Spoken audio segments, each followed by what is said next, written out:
যি মহাভাগৱত শাস্ত্ৰ স্বয়ং বৈকুণ্ঠ ধামৰ শাস্ত্ৰ, ইয়াক যেইহে প্ৰাপ্ত কৰিব নোৱাৰে। কিন্তু মহামুনি শুকদেৱে প্ৰত্যেকজন সংসাৰী লোকক কৃপাৰ অৰ্থে এই বৈকুণ্ঠৰ শাস্ত্ৰ আনি মৰ্তত বিলাই দিলেহি। কিয়? বৈকুণ্ঠৰ শাস্ত্ৰ আনি পৰম উৎসুকে সংসাৰিক কৰি কৃপা প্ৰচাৰিলাহুকে।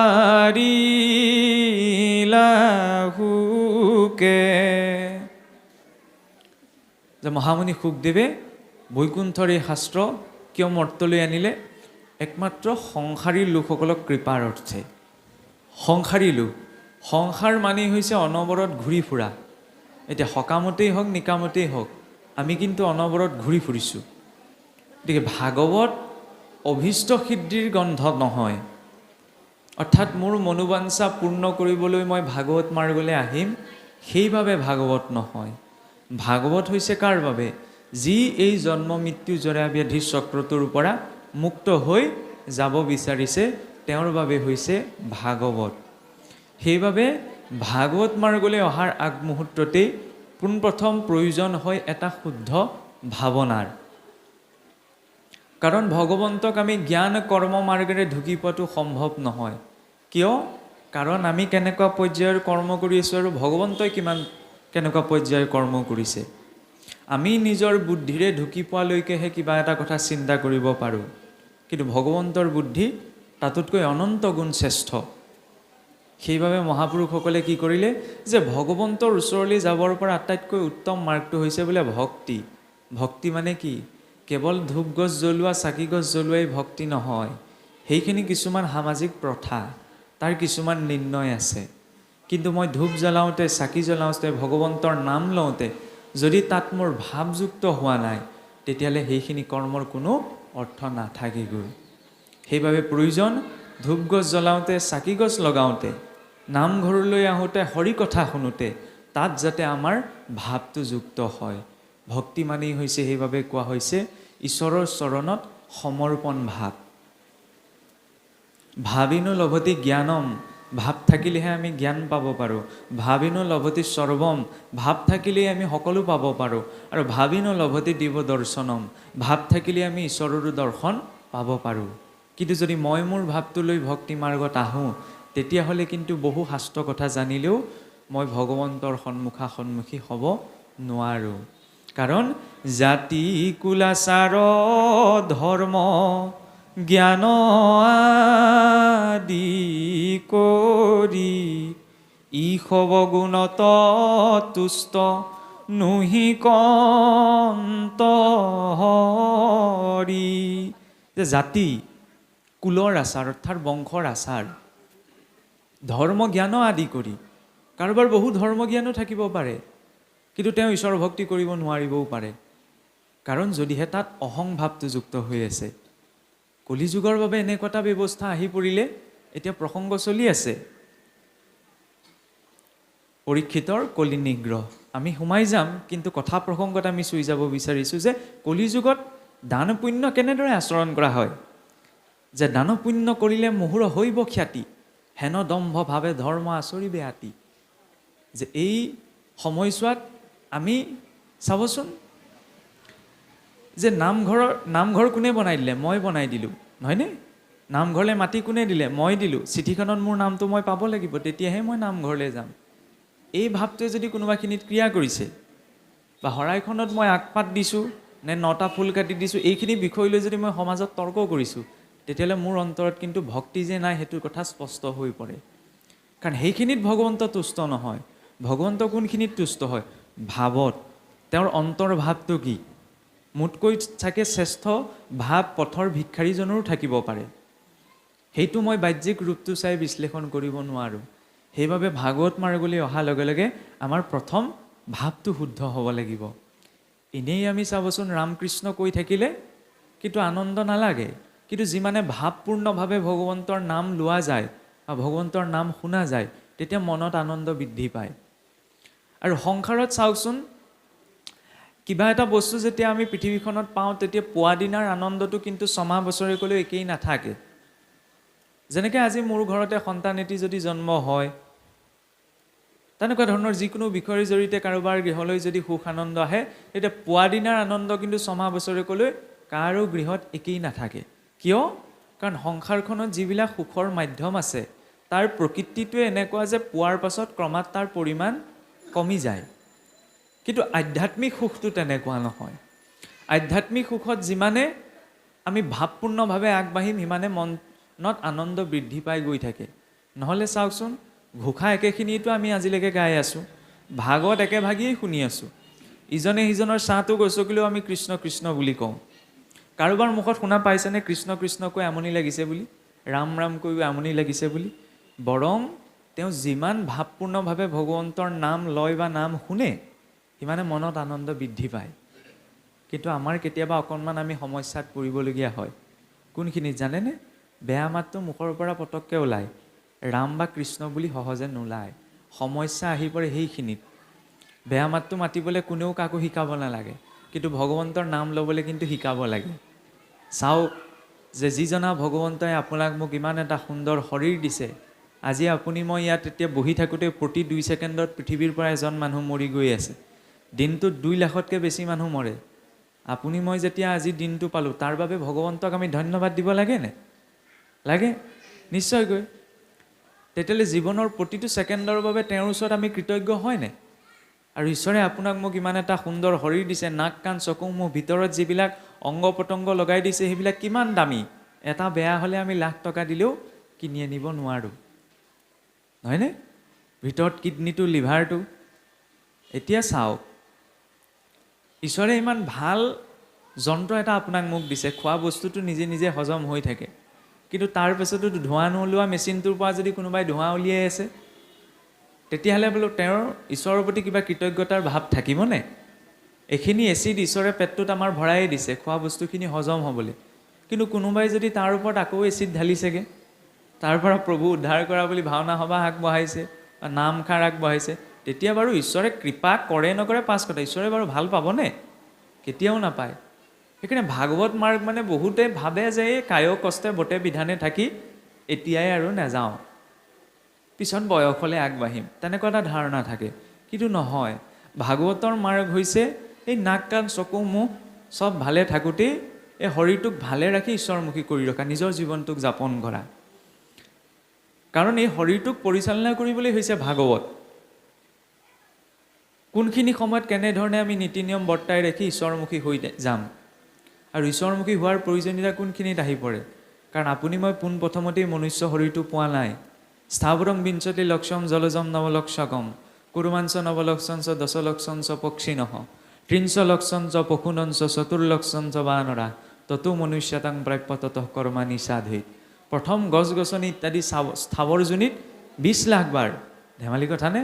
এবাৰ দুবাৰ নামঘৰলৈ অহা যোৱা কৰিবলৈকে টান হয়, এতিয়া 20 লাখ বাৰ গছ গছনি যোনিত আপুনি মই ভ্ৰমণ কৰি আহিছোঁ। আৰু সেই গছ গছনি যোনিত 20 লাখ বাৰ ভ্ৰমণ কৰাৰ পাছত যেতিয়া অন্তিম জন্ম তুলসী বৃক্ষৰূপত জন্ম গ্ৰহণ কৰে, আৰু সেই তুলসী বৃক্ষজোপাই যেতিয়া স্বাভাৱিক মৃত্যু পায়, সেই জীৱৰ উত্তীৰ্ণ হয়গৈ জলজ যোনিলৈ, জলজম নৱলক্ষকম। আৰু পানীত থকা জীৱৰূপতো 9 লাখ বাৰ জন্ম মৃত্যু গ্ৰহণ কৰিব লগা হয়। আৰু যেতিয়া অন্তিম জন্ম শংখযোনি প্ৰাপ্ত কৰে, তেতিয়া সেই জীৱ উত্তীৰ্ণ হয় উভচৰ যোনিলে। পুনৰ উভচৰ যোনিত 9 লাখ বাৰ ভ্ৰমণ কৰিব লগা হয়, কুৰ্মাঞ্চ নৱলক্ষঞ্চ। আৰু শেষত যেতিয়া কুৰ্মৰূপত জন্ম গ্ৰহণ কৰে আৰু সেই কুৰ্মই যেতিয়া মৃত্যু প্ৰাপ্ত কৰে, তেতিয়া সেই জীৱ উত্তীৰ্ণ হয় পক্ষীকুললৈ, 10লক্ষঞ্চ পক্ষিণঃ। পুনৰ 10 লাখ বাৰ চৰাই চিৰিকটি ৰূপত জন্ম মৃত্যু গ্ৰহণ কৰিব লগা হয়। আৰু যেতিয়া অন্তিম জন্ম ময়ূৰ পক্ষী ৰূপত জন্ম গ্ৰহণ কৰে, তেতিয়া সেই জীৱ উত্তীৰ্ণ হয় পশুকুললৈ, 10লক্ষঞ্চ পক্ষিণঃ 30লক্ষঞ্চ পশুনঞ্চ। 30 লাখ বাৰ পশু শৰীৰত ভ্ৰমণ কৰিব লগা হয়। আৰু অন্তিম জন্মত যেতিয়া গৰু ৰূপত জন্ম গ্ৰহণ কৰে আৰু সেই গৰুজনীয়ে যেতিয়া স্বাভাৱিক মৃত্যু পায়, তেতিয়া সেই জীৱ উত্তীৰ্ণ হয় বনৰ বাস কৰা জীৱলৈ, যে চতুৰ্লক্ষঞ্চ বানৰা, বনত বাস কৰা জীৱলৈ বা বনত বাস কৰা নৰলৈ সেই জীৱই জন্ম গ্ৰহণ কৰে। তাৰপিছত কি হয়? ততো মনুষ্যতাং প্ৰাপ্য, তাৰপিছত মনুষ্য প্ৰাপ্ত কৰে। তেতিয়াহ'লে ভাবি চাওকচোন, আমি 84 লাখ জনী ভ্ৰমণ কৰি আহি এই মনুষ্য শৰীৰটো পোৱা গৈছে। গতিকে খাই বৈ জীয়াই থকাতে আমাৰ উদ্দেশ্য হয় জানো? নহয়। আহাৰ ভয় নিদ্ৰা মৈথুনন চৈব সামান্যমিতত পশুহী নৰা নাম। আহাৰ ভয় নিদ্ৰা মৈথুন ইত্যাদি ক্ৰিয়া কৰ্মৰ ক্ষেত্ৰত অন্য জীৱ আৰু মনুষ্যৰ মাজত অকণমানো পাৰ্থক্য নাই। গতিকে যি ভাবিছে যে খাব লাগে, জীয়াই থাকিব লাগে, সেয়া কাৰ সিদ্ধান্ত? পশুৰ সিদ্ধান্ত। কেৱল দুখন হাত দুটা ভৰি থাকিলেই কাৰোবাক মনুষ্য বুলি কোৱা নহয়। কিন্তু চাবচোন, অসুৰবিলাকোচোন দুখন হাত দুটা ভৰি থকা, সিহঁতকনো অসুৰ বুলি কিয় কয়? দেৱতাসকলোচোন, ইন্দ্ৰাদি দিগপালসকলোচোন দুখন হাত দুটা ভৰি থকা, তেওঁলোকক দেৱতা বুলি কিয় ক'লে? আমাক মনুষ্য বুলি কিয় ক'লে? কাৰণ মনুষ্য জন্ম পোৱাটোৱেই, মানুহ হৈ জন্ম লাভ কৰিবলৈ এজন ব্যক্তিক মনুষ্য বুলি কোৱা নহয়। তেওঁ মনুষ্যৰ দৰে জীয়াই থাকিব লাগিব। কিদৰে তেওঁ জীয়াই থাকিব? যে হয়, সংসাৰত ভোগৰ যিবিলাক মাধ্যম আছে সেইবিলাক লাগিব, তাক পৰিত্যাগ কৰি আপোনাক মোক হিমালয়লৈ গুচি যাবলৈ কোৱা হোৱা নাই। কিন্তু তাত আসক্তিটো শূন্য হৈ পেলাই সেইখিনি ভোগ কৰিব লাগিব। আৰু যিটো শৰীৰ বাক্য মনৰ বাবে বেয়া, তাক পৰিত্যাগ কৰি আমি জীৱনটোত চলিব লাগিব। সেয়া ঈশ্বৰৰ আচল ভক্তি। যে ঈশ্বৰে বেয়া কথা নকয়, গতিকে ময়ো জীৱনত বেয়া কথা নকওঁ। ঈশ্বৰে ভাল বস্তুহে খায়, গতিকে ময়ো ভাল বস্তুহে খাম। ঈশ্বৰে বেয়া কৰ্ম নকৰে, ময়ো বেয়া কৰ্ম নকৰোঁ। সাধাৰণ কথা নহয়নে? এই তিনিটা কথাক বুজিবলৈ কোনেও বহু বেদ শাস্ত্ৰ পঢ়াৰ প্ৰয়োজন নাই। ভাগৱতে কিন্তু আৰম্ভণিৰ পৰা শেষলৈকে এই তিনিটা কথাকে আমাক বুজাইছে। কিন্তু আমাৰ গোটেই কেনাটো এই তিনিটা বিষয়তেই লাগি থাকে। সেইকাৰণে তাক বুজাবলৈ গৈ এই গোটেই আখ্যানসমূহ আহিছে। ভাগৱত বুলিলে আমি সেইবাবে কি বুজোঁ? ভকাৰম ভাবুকম জ্ঞেয়ম। ভাগৱতৰ মাৰ্গত সেইকাৰণে প্ৰথমতে কি আহিব লাগিব? এইটো ভাৱনা আহিব লাগিব। কি ভাৱনা? যে মই যে কৈ আছোঁ, প্ৰকৃততে মইনো কোন হয়? এতিয়া মই বুলি মই যাৰ পৰিচয় দিছোঁ, মই নিজৰ পৰিচয় দিয়া নাই। কিন্তু মই হটোৰহে পৰিচয় দিছোঁ। শৰীৰটো হৈছে হটো। ইয়াত জীৱ আছে কাৰণে ই চৈতন্য হৈ আছে। জীৱ ওলোৱাৰ লগে লগে এইটো হ হ'ব। আৰু সৰু ল'ৰা এটাকো যেতিয়া গা ভাল নাইকিয়া হৈ থাকোঁতে সোধা হয় যে বোপাই গাটো ভাল পাইছনে? এই ল'ৰাটোৱে কি বুলি কয়? যে আজি দুদিনমানৰ পৰা মোৰ গাটো ভাল নহয়, বা আজি দুদিনমানৰ পৰা মোৰ গাটো অকণমান বেয়া। ডাঙৰ মানুহজনে হৈ বুলি কয়, লাগিলে তেওঁ শাস্ত্ৰ নপঢ়কেই। তেওঁ কি বুলি কয়? মোৰ গাটো বুলি কয়। মই বেয়া হৈ আছোঁ বুলি কিন্তু কেতিয়াও নকয়। মানে কোনোবাখিনিত নহয় কোনোবাখিনিত জীৱই এইটো কথা স্বীকাৰ কৰে যে মই আৰু মোৰ শৰীৰটো এই দুটা বেলেগ বস্তু। তেতিয়াহ'লে মইতো কি? শাস্ত্ৰ শুনিয়ে আমি কৈ দিম যে মই শৰীৰ নহয়, আত্মা। কিন্তু সিমানেই পৰ্যাপ্ত নহয়। অনুভৱলব্ধ জ্ঞান আৰু শুনি পেলাই আহৰণ কৰা জ্ঞানৰ মাজত বহুত পাৰ্থক্য আছে। মই নিজকে চিনিব পাৰিছোঁনে নাই পৰা আত্মা বুলি? যিটো শৰীৰৰ অৰ্থে কৰে কৰ্মনানা, প্ৰাণ গ'লে হব তাহাংক নাজানা। দিন ভৈলে ধন কুটুম বৰ চিন্তা কৰৈ, নিদ্ৰাষ্ট্ৰিয়ালাপনে ৰাত্ৰিয়ায়ু হৰৈ। যিটো শৰীৰৰ অৰ্থে আমি বিভিন্ন কৰ্ম আচৰণ কৰি আছোঁ, সেইটো কি হ'ব? এদিন হ'ব লাগিব। আৰু পিন্ধি থকা অলংকাৰকেইটা আপুনি মই বেয়া পোৱা শত্ৰুজনে নুখুলেহি, পৰিয়ালৰ মানুহকেইটাই খুলি থ'ব। কাৰণ তেওঁলোকেও জানে যে প্ৰাণ গ'ল যেতিয়া সেইটো শৰীৰৰ আৰু মূল্য নাই। আৰু গতিকে আপুনি মই নিজৰ জীৱনটোক যিমান ভাল নাপাওঁ কিয়, এদিন নহয় এদিন এই জীৱনটো এৰি থৈ যাবই। আৰু মৃত্যুটোক আপুনি মই যিমানেই বেয়া নাপাওঁ কিয়, এদিন নহয় এদিন সকলোৰে জীৱনলৈ আহিব। আৰু ই খবৰ নিদিয়াকৈ আহে। আটাইতকৈ ডাঙৰ অসুবিধা সেইখিনিতেই। এতিয়া পৰীক্ষিতৰ জীৱনলৈ খবৰ দি আহিল যে 7 দিনৰ পাছত তোমাৰ জীৱনলৈ মৃত্যু আহিব। পৰীক্ষিত মানে সতৰ্ক হৈ গ'ল, কিন্তু আমি গম নাপাওঁ। এতিয়া কথা কৈ থাকোঁতে মই মৰিব পাৰোঁ, তাৰ কোনো গ্যাৰেণ্টি নাই। যেতিয়া আমি মৃত্যুটোক লৈ অনিশ্চিত, আৰু এই জনমটো এই শৰীৰটো এৰাৰ পাছত আকৌ কৃমি কীট কি হৈ জন্ম লাভ কৰিব লাগিব সেই বিষয়ে আমি নাজানো। সেইকাৰণে আটাইতকৈ বুদ্ধিয়ক মানুহজনে কি কৰিব? সেইকাৰণে ভাগৱতত কি কৈছে যে বুদ্ধিত চতুৰ যিটো নৰ, মহাপুৰুষে যে লিখিছে, ভাগৱত মাৰ্গলৈ কোনজন আহিব? যিজন বুদ্ধিত পৰম চতুৰ হ'ব। কাৰণ তেওঁ জানে এইবাৰ শৰীৰটো এৰা খাবলৈ হ'লে আকৌ কি হৈ ভ্ৰমণ কৰি ফুৰিব লাগিব ঠিক নাই। সেইকাৰণে সময়কণ পাওঁতে ঈশ্বৰৰ নাম লৈ ঈশ্বৰৰ সৈতে যুক্ত হৈ থকা যাওক, যাতে অন্তিম সময়ত তেওঁ আমাক উদ্ধাৰ কৰি লৈ যায়। নহ'লে দিনটো চাওকচোন, ঘৰখনৰ নিজৰ কামবিলাকৰ চিন্তা কৰোঁতে আমাৰ আয়ুস টুটি গৈ আছে। ৰাতি বিচনালৈ যোৱালৈকে কি হ'ব কি নহ'ব, কাইলৈ কি হ'ব, দিনটোত কি হ'ল, এইখিনি ভাবি ভাবি টোপনি কেইটাত গ'লো ক'বই নোৱাৰিলোঁ, নহয়নে? তেনেদৰে আয়ুস টুটি গৈ আছে। ধেমালি কথানে? দিন এটা পাৰ হ'ল মানে জীৱনৰ এটা দিন বিয়োগ হ'ল, নহয়নে? সেইকাৰণে চাবচোন আমাৰ সংস্কৃতিত বৰ বিশেষ উলহ মালহেৰে জন্মদিন পালন কৰাৰ ব্যৱস্থা কিন্তু নাই। কেলে নাই বাৰু? কোনোবাই আজিকালি কৰিছে, সেইটো বেলেগ কথা। কিয় নাছিল আমাৰ সংস্কৃতিটোত? কাৰণ জন্মদিন মানে কি? সেইদিনা জীৱনত আটাইতকৈ ভয় খোৱা দিন। কেলে ভয় খোৱা দিন? জীৱনৰ এটা বছৰ বিয়োগ হৈ গুচি গ'ল। কম ডাঙৰ কথা নে? আৰু কেইটা দিন পাম তাৰ ঠিক নাই। সেইকাৰণে অন্ততঃ সেই দিনটো শুদ্ধ সাত্বিকতাৰে পালন কৰিব লাগে। নহ'লে আজিকালি এইবিলাক উৎসৱ আহিছে, নহয় জানো? আৰু যাই হওক, এতিয়া আমি ভাগৱতৰ মাৰ্গত আহিলে এইটো চিন্তা কৰিব লাগিব, প্ৰকৃততে মই কোন হয় আৰু কিয় মই 84 লক্ষ যোনি অতিক্ৰম কৰি যে মানুহৰ শৰীৰটো পাইছোঁ। আৰু অন্য জীৱ আৰু মানুহৰ মাজত পাৰ্থক্যটো কি? অন্য জীৱই পাপ পুণ্যৰ লেখা নাই, কিন্তু মনুষ্যৰ আছে। আৰু অন্য জীৱই ঊৰ্ধ্বদৈহিক গতি কৰিব নালাগে, মানে মৰাৰ পাছত ঊৰ্ধ্ব লোকসমূহলৈ গতি কৰিব নালাগে, বেলেগ এটা শৰীৰ পাই যায় তেওঁলোকে। কিন্তু মানুহে লাগে, কাৰণ মানুহক বিবেক দিয়া হৈছে, মানুহক বুদ্ধি দিয়া হৈছে। তাৰ আধাৰত আমি যিবিলাক কৰ্ম আচৰণ কৰোঁ, তাৰ জৰিয়তে কি হয়? আমি সেইখিনি ভুগিব লগা হয়। পাপেই কৰিছোঁ বা পুণ্যই কৰিছোঁ। পাপখিনি কিদৰে? এতিয়া চাবচোন, বিহু সময়ত যে আমি ডাঙৰ ডাঙৰ বজাৰ কৰিবলৈ গ'লে অফাৰ বিচাৰি যাওঁ বুলি, এইটো বস্তুত কিমান অফাৰ আছে। এতিয়া ভগৱন্তই মৰাৰ পাছত বৰ ধুনীয়া অফাৰ এটা আমাক দিয়ে। সেই অফাৰটো হৈছে যাতনা শৰীৰ। আপুনি মই যিটো শৰীৰ, এইটো দেখিবলৈ যেনেকুৱা, এই শৰীৰটোতো দাহ সংস্কাৰ কৰাৰ পিছত অগ্নিয়ে সূক্ষ্ম আৰু স্থূল দুটা ৰূপত ভাগ কৰি দিব। ইয়াৰ পাছত আমি যমনগৰ যাত্ৰা কৰিব লাগিব। যমনগৰ যাত্ৰা কৰিবলৈ আত্মাকটো গুণ দুখে স্পৰ্শ কৰিব নোৱাৰে, আৰু সেই আত্মা মোহাগ্ৰস্ত হোৱাৰ বাবে তাক জীৱাত্মা বুলি কোৱা হয়। সেই জীৱাত্মা বন্ধনৰ পৰা মুক্ত যিহেতু হ'ব নোৱাৰেকে শৰীৰটোৱেৰে, সেইকাৰণে যমনগৰৰ পৰা এটা শৰীৰ দিয়ে। এইটো শৰীৰৰ নিচিনাই হয়, কিন্তু সেই শৰীৰটোক কাটি দিলেও সি কাট খাই নাযায়, দুখটো অনুভৱ কৰে। সেইকাৰণে সেইটো কি কোৱা হৈছে? যাতনা শৰীৰ। সি যাতনা ভুগিব লাগিব।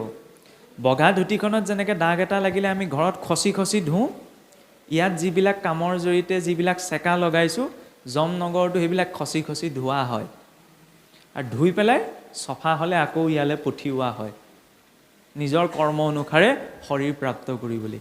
কেতিয়াবা দেখেনে, ভাগৱত ভাষ্যত শ্ৰীধৰ স্বামীয়ে বৰ সুন্দৰ কথা এটা লিখিছে। কেতিয়াবা জয়ধ্বনি দিলে নামঘৰৰ দবাকোব তালকোবৰ শব্দ শুনি এই কুকুৰ মেকুৰী কিছুমানেও লগে লগে চিঞৰে। চব কুকুৰ মেকুৰীয়ে কিন্তু নিচিঞৰে।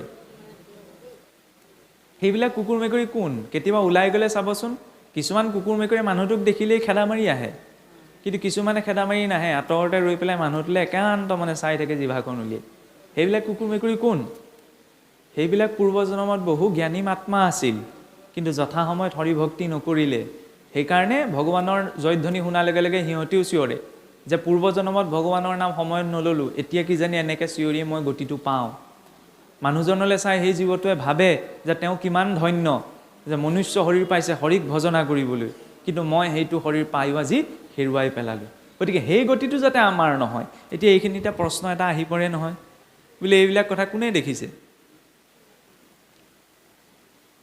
কাৰণ যুক্তিবাদী মনটোৱে আজিকালি বেছিকৈ খেলি মেলি কৰে। আগতে গুৰু বাক্য বুলি মানি লৈছিল, আজিকালি মানি নলয়। ইয়াৰ উত্তৰটো তেতিয়াহ'লে কি হ'ব? এতিয়া এইখন সমাজতে বহি থকা কোনো এজন ব্যক্তি নাই যিজন ব্যক্তিয়ে ক'ব পাৰিব যে বিষ খালে যে মানুহ মৰে মই নিজে অনুভৱ কৰি কৈছোঁ বুলি। ক'ব পাৰিব নি কোনোবাই বিষ খালে যে মানুহ মৰে? নোৱাৰে। তেতিয়াহ'লে আমি কিহৰ ভিত্তিত কওঁ যে বিষ খালে যে মানুহজন মৰে? কাৰণ আমাক বিশেষজ্ঞ এজনে কৈছে যে সেই দ্ৰব্যটো বিষাক্ত, খালে মানুহজন মৰে। বা আমি ক'ৰবাত কোনোবাই তেনেকুৱা এটা মিতিৰ কুটুমত বা আশে পাশে নিউজত শুনিছোঁ যে এই দ্ৰব্যটো বিষাক্ত, সেইটো খালে মানুহজন মৰিছে, নিজে কিন্তু অনুভৱ কৰা নাই। ঠিক তেনেদৰে আমি ভৌতিক জগতৰ বিশেষজ্ঞ এজনক বিশ্বাস কৰি যেতিয়া ভৌতিক পদাৰ্থটোৰ বিষয়ে জ্ঞান আহৰণ কৰিব পাৰিছোঁ, ঠিক তেনেদৰে ঈশ্বৰৰ এই শুদ্ধ ভক্তসকলৰ বাক্যটো আস্থা ৰখাটো প্ৰয়োজন। কাৰণ তেওঁলোকে গোটেই জীৱনৰ অভিজ্ঞতাৰ জৰিয়তে এইখিনি তথ্য আমাক দি থৈ গৈছে। সেইবাবে কোৱা হৈছে যে ভায়ো ভাই সাৱধান। আমি কেৱল ভোগ কৰিবলৈ জীৱনটো যাপন কৰিলে নহ'ব। আজি আমি কৰ্ম মানে কি? হৰিৰ বাক্য মনে আমি যি যি আচৰণ কৰিছোঁ সেয়াই হৈছে কৰ্ম। মই হাতে কামে আপোনাৰ বেয়াটো আচৰণ কৰা নাই, মুখেৰেও আপোনাৰ বেয়াটো কোৱা নাই, কিন্তু মনেৰে যদি মই আপোনাৰ বেয়াটো চিন্তা কৰি আছোঁ, সেইটোও কিন্তু মই ভুগিব লাগিব। কাৰণ মনেব মনুষ্যানাম বন্ধনাত কাৰণ মোক্ষয়ো, মনে জীৱৰ বন্ধনৰো কাৰণ, মোক্ষৰো কাৰণ। মই মুখেৰে হৰি নাম লৈছোঁ, হাতেৰে হৰিৰ কৰ্ম কৰিছোঁ, মনেৰে যদি আকৌ বেলেগ চিন্তা কৰি আছোঁ, তেতিয়াহ'লে মই সদগতি পামনে? সম্ভৱ নহয়। কাৰণ কৰ্মৰ বন্ধনটো ক'ত সৃষ্টি হয়? মনত। আৰু সেই মনটোক নিয়ম কৰিবলৈকে এই চিন্তাটোৰে আমি জীৱনটো যাপন কৰিব লাগিব। প্ৰকৃততে মই কোন হয়? মই কিয় এই পৃথিৱীলৈ আহিলোঁ? মোৰ প্ৰকৃত কৰ্ম কি? খাই বৈ জীয়াই থকা এইখিনি, যিদৰে এইখিনিতো চৰাই চিৰিকটিও কৰি আছে। যিদৰে ভাতমুঠি বা চাউলমুঠি খাওঁতে লগতে আমি পানীকণ খাওঁ, দাইলকণ খাওঁ, তাৰ কাৰণে বেলেগকৈ চিন্তা কৰিব নালাগে। ঠিক তেনেদৰে জীৱনৰ যিখিনি ভোগ আছে সেইখিনি মানুহে স্বাভাৱিকতে প্ৰাপ্ত কৰে। কিন্তু এই ভোগখিনিৰ কাৰণেইতো জীৱনটো পোৱা নাই, তেতিয়া কাৰ কাৰণে জীৱনটো পাইছোঁ? সেই চিন্তাটো সতেজ হৈ থাকোঁতেই চিন্তা কৰাটো প্ৰয়োজন। আৰু তেতিয়া কি হ'ব? গকাৰম জ্ঞানম উদ্ভৱম, জ্ঞান আহিব। সেই জ্ঞান কি? ৱকাৰম বৈষ্ণৱী জ্ঞানম। সেই জ্ঞান কোনো কালে নষ্ট নোহোৱা স্বয়ং ভগৱন্ত বিষ্ণুৰ জ্ঞান। আৰু সেই জ্ঞান জানিলেনো কি লাভ হ'ব? ইয়াতো জীৱক লাভটো বুজাই দিব লাগিব। লাভ নহ'লে এইখন সংসাৰত কোনেও একো কৰ্ম নকৰে। ভাগৱতৰ কথা জানি তেতিয়াহ'লে কি লাভ হ'ব? বোলে মোৰ সন্মান বাঢ়িব, মানুহে শাস্ত্ৰৰ কথা বুজিছোঁ বুলি ভাবিব, এইটো হয় নি? নহয়।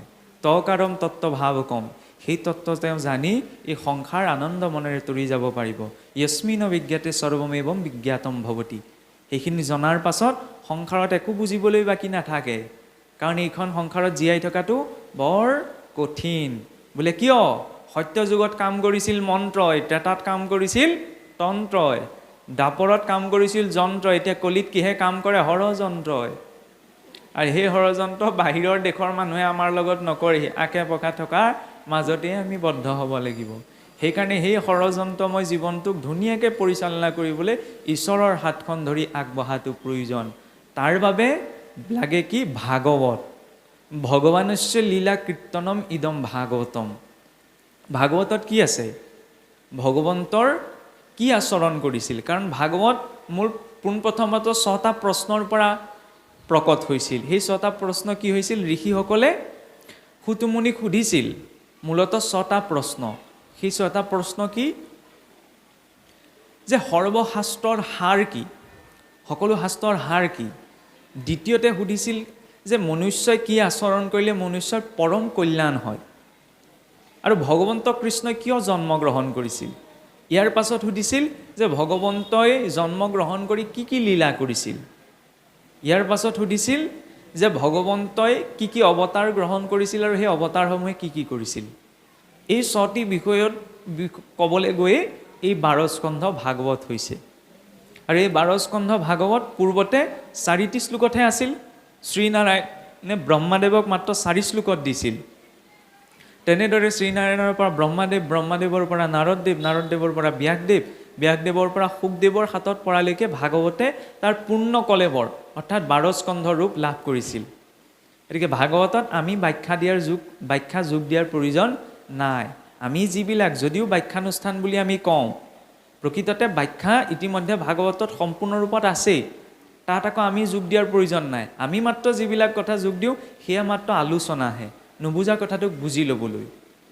কাৰণ শুকদেৱে তাক পূৰ্ণ কলেবৰ দিলেগৈ, তাত আকৌ মই যোগ কৰিবলৈ বাকী থোৱা নাই। আৰু আমি মাত্ৰ সেই কথাখিনিক নিজৰ বুদ্ধিৰ আধাৰত বুজি ল'বলৈ আলোচনাটো আমাক লাগে। এতিয়া চাওক, ৰাষ্ট্ৰপতি প্ৰধানমন্ত্ৰীয়ে নিজৰ দৈনন্দিন জীৱনত কি কি কৰ্ম কৰে সেইখিনি কথা আপুনি মই জানো নি? নাজানো। কাৰণ আপুনি মই প্ৰজাহে। সেইখিনি কথা কোনে জানিব? তেওঁ নিজৰ ঘৰৰ মানুহে। আৰু তেওঁৰ সৈতে আটাইতকৈ যিবিলাক মানে বহুত সম্পৰ্কিত মানুহ হ'ব, ঘনিষ্ঠ মানুহ হ'ব, নহয়নে? এতিয়া ভাগৱত কি? ভাগৱতত কি আছে? ভগৱন্তই নিজৰ নিত্যধাম গোলোকত আচৰণ কৰা লীলাসমূহ, এইখিনি ভগৱন্তই নিজৰ ঘৰখনত আচৰণ কৰা কাম। গতিকে ইয়াক কোনে জানিব পাৰিব? ভগৱন্তৰ নিজৰ মানুহজনেহে জানিব পাৰিব। যিজন ভগৱন্তৰ নিজৰ মানুহ নহয় তেওঁ জানিব নোৱাৰে। সেইকাৰণে ভাগৱতে কৈছে যে অসুৰ স্বভাৱ ধৰি কটু পাপী নৰ, মোক ভজিবা ক লাগি কিঞ্চিতো নাই মন। মোৰ কথা শ্ৰৱণে কিঞ্চিতো শ্ৰদ্ধা নাই, আনে কহিলেও তাৰ কৰ্ণ ফাটি যায়। সমাজত থাকিলেও কৰে অনিমিষ, কৈখানি উঠিয়া যাইব কৰেও সমীষ। নানা জ্ঞান থাকন্তে না শিকে তাৰ লাভ, ভাগৱত দ্ৰোহীটো জানিবা হানি প। ভাগৱতৰ দ্ৰোহী প্ৰকৃততে সেইজনহে যিজনে ভাল কথা শুনাত ৰতি নাই। এইটো কথা আমি ক'বলৈ বিচৰা নাই যে এতিয়া আমাৰ কথাখিনি শুনি আপোনা হওক ঘণ্টা জুৰি ইয়াত বহি থাকিব। আমাৰ কথাখিনি নুশুনিলেও তাত কোনটো দুখ নাই। তাত কি কথা কৈছে? ভাগৱতৰ কথা। আমি মাত্ৰ আমাৰ নিজৰ বুদ্ধিৰে আপোনা হওক উপস্থাপন কৰিবলৈ চেষ্টাহে কৰিছোঁ। সেই ভাগৱতে কৈছে কি, অসুৰ স্বভাৱ ধৰি কতো পাপী নৰ, মোক ভজিবাক কিঞ্চিত একো নাহি মন। যাৰ অন্তৰত আসুৰিক প্ৰবৃত্তি আছে তেওঁ ভগৱন্তক ভজনা কৰিব নোৱাৰে। মোৰ কথা শ্ৰৱণে কিঞ্চিতো শ্ৰদ্ধা নাই। কাৰ ঘৰত কি হৈছে সেইখিনি কথা শুনিবলৈহে তেওঁ শ্ৰদ্ধা থাকিব, হৰি কথা শুনিবলৈ শ্ৰদ্ধা নাথাকে। আনে কহিলেও তাৰ কৰ্ণ ফাটি যায়, আনে কৈ থাকিলেও কিন্তু তেওঁ কাণ ফাটি যাওঁ নিচিনা অৱস্থা হয়। কেনেবাকৈ সমাজত থাকিলেও কৰে অনিমিষ, কৈখানি উঠিয়া যাইব কৰে উপমিষ। তেওঁ য'ত পৰনিন্দা পৰচৰ্চা হ'ব তাত থাকিহে ভাল পাব, য'ত হৰি কথা হ'ব তাত থাকি বৰ এটা ভাল নাপায়। নানা জ্ঞান থাকন্তে নাহিকে তাৰ লাভ। তেওঁ বহু জ্ঞান থাকিলেও কিন্তু সেই জ্ঞানে তেওঁ তৰি যাব, সেই জ্ঞানে একো কাম নাহে। ভাগৱত দ্ৰোহী সিটো জানি বাহানি পদ, সেইজনহে প্ৰকৃত ভাগৱত দ্ৰোহী। ধৰ্ম কৰ্ম নজনাজন ভাগৱত দ্ৰোহী নহয়। যি ভালটো শুনিবলৈ তেওঁৰ অন্তৰত শ্ৰদ্ধাই নাই, সেইজনহে প্ৰকৃততে শাস্ত্ৰৰ দ্ৰোহী। আৰু আস্তিকজনতকৈও নাস্তিকজনতকৈ সেইজন আস্তিক আটাইতকৈ ডাঙৰ ভয়ংকৰ মানুহ, যিজন আস্তিকে মই ভগৱন্তক বিশ্বাসী। নহয়নে? আপুনি যেনিবা মানি লৈছোঁ খন্তেক সময়ৰ বাবে আপুনি ভগৱন্তক নামানে। অকণমান বুজিবলৈ থল এটা থাকে যে আপুনি আপোনাৰ জ্ঞানৰ অভাৱ বা সেই দিশত মাৰ্গদৰ্শন পোৱা নাই, সেইকাৰণে ভগৱন্ত নাই বুলি ভাবি আছে। কিন্তু মইতো ভগৱন্ত আছে বুলি মানিছোঁ। তেতিয়াহ'লে মোৰ দ্বাৰাই যে নামঘৰত কেতিয়াবা দেখা যায় তৰ্কাতৰ্কি হয়, কথাৰ অমিল হয়, কেতিয়াবা দেখা যায় আকৌ শৰাই পাতখনক লৈও কোনোবাখিনিত তৰ্কাতৰ্কি হয়, তামোলখন দিয়া নিদিয়ালৈও অকণমান অসন্তুষ্টিৰ ভাৱ এটা থাকে, নহয়নে? সংহতি লৈও আপোনাৰ দুই এটা কথা আহি পৰে, নহয় জানো? সম্প্ৰদায় লৈও দুই এটা কথা নামঘৰৰ মজিয়াত আহি পৰে। তেতিয়াহ'লে মই আটাইতকৈ সমাজৰ আটাইতকৈ ডাঙৰ ব্যাধি, যিজনে ভগৱন্ত আছে বুলি কৈও কিন্তু মানিব পৰা নাই। যদি মানিলোহেঁতেন তেতিয়া এইবিলাক বিষয়ত লাগি মই বিৰূপ মন্তব্য বা বিৰূপতা সৃষ্টি নকৰিলোহেঁতেন। সেইকাৰণে কোৱা হৈছে যে ভাগৱত মাৰ্গ মানে কি? বহু কথা জনা বুজাটোৱেই নহয়, তেওঁ অন্তৰত কি ভাৱ আছে। মই ঢেৰ শাস্ত্ৰ কথা জানিলেও যদি মোৰ অন্তৰত শ্ৰদ্ধা ভাৱটো নাই, ঈশ্বৰ আছে বুলি মই মানিব পৰা নাই, মণিকূটত যদি ঈশ্বৰ আছে বুলি মই মানি পেলাই ইয়াত বহি থাকোঁ, তেতিয়া মই আপোনাক ডাঙৰ মাত দিব নোৱাৰোঁ, মই আপোনাৰ প্ৰতি অসন্তুষ্টিৰ ভাৱ এটা ৰাখিব নোৱাৰোঁ। কাৰণ স্বয়ং জগতৰ ঈশ্বৰ বহি আছে। যদিহে মানিব পৰা নাই তেতিয়াহে মই ৰাখিম। সেইকাৰণে মানিবলৈ চেষ্টা কৰাটো প্ৰয়োজন। তেতিয়া কি হ'ব? স্বাভাৱিকতে ঈশ্বৰৰ ভক্তি আপোনাৰ মোৰ হৃদয়ত জাগ্ৰত হৈ উঠিব। আৰু তাৰ বাবে প্ৰয়োজন এই শাস্ত্ৰ চৰ্চা কৰাটো। শাসনত ত্ৰায়তে ইতি শাস্ত্ৰ। যিয়ে শাসন কৰে সেয়াই হৈছে শাস্ত্ৰ। ঘৰৰ পোহনীয়া গৰুজনীও যেতিয়া এৰালডাল ছিগি যায় তেতিয়া যেনি তেনি গুচি যায়। গতিকে মনুষ্য জীৱনতো এডাল এৰালৰ প্ৰয়োজন। সেইডাল এৰাল হৈছে আধ্যাত্মিকতাৰ বান্ধোন। সেই আধ্যাত্মিকতাৰ বান্ধোন আমাক কিহে প্ৰদান কৰে? এই ভাগৱতে। এতিয়া ভাগৱতত চাবচোন 12টি স্কন্ধ 335টি অধ্যায় আছে আৰু প্ৰতিটো স্কন্ধৰে কিছুমান সুকীয়া তাৎপৰ্য আছে। বৰ্তমানটো পাঠ হৈ আছে প্ৰথম স্কন্ধ। প্ৰথম স্কন্ধৰ বোধ হয় প্ৰাথমিক কথাখিনি যোৱাকালি পাৰ হৈ যোৱা ব্যাখ্যাকাৰজনে আপোনাৰ সবৰ আগত অৱগত কৰিছে। গতিকে আমি পূৰ্বৰ কথাখিনিত ইমান নোসোমালেও হ'ব নিশ্চয়, পৰীক্ষিতৰ প্ৰসংগত, নহয় জানো? এতিয়া সম্প্ৰতি পাঠ হৈ আছে প্ৰথম স্কন্ধত সম্পূৰ্ণ 19টি অধ্যায় আছে। সেই 19টি অধ্যায়ত প্ৰথমতে কি আহিছে? যে ঋষিসকলৰ প্ৰশ্ন, নহয়নে? আমি যদি যোৱাকালিলৈ মনত পেলাওঁ, ঋষিসকলে নৈমিষাৰণ্যত শৌনকাদি ঋষিসকলে সুতমুনিক আচাৰ্য পাতি ভগৱন্তৰ বিষয়ে জানিবলৈ জিজ্ঞাসা প্ৰকাশ কৰিছে। সেইকাৰণে চাবচোন আধ্যাত্মিক মাৰ্গটোত যেতিয়ালৈকে অন্তৰলৈ জিজ্ঞাসাটো নাহে, জানিবলৈ ইচ্ছাটো নাহে, তেতিয়ালৈকে আমি একো জানিব নোৱাৰোঁ। কিন্তু জানিবলৈ এনেকৈও নহয় আকৌ বোলে হেৰি কওকচোন আমুকৰ বাপে কোন আছিল, এইটো দাম্ভিকতাত সোধা নহয়নে? আৰু মই যিটো কথা জানো আপোনাক জ্ঞানৰ পৰীক্ষা কৰিবলৈ যদি মই সুধিছোঁ তেতিয়াহ'লে মই মূৰ্খ। জিজ্ঞাসা কিদৰে কৰিব লাগে? তদ্দিদ্ধি প্ৰণিপাতেন পৰিপ্ৰশ্নেন সেৱয়া, যে শ্ৰদ্ধাযুক্ত হৈ গুৰুজনৰ সন্মুখত বা সন্তজনৰ সন্মুখত নিজৰ জিজ্ঞাসা প্ৰকাশ কৰিব লাগে।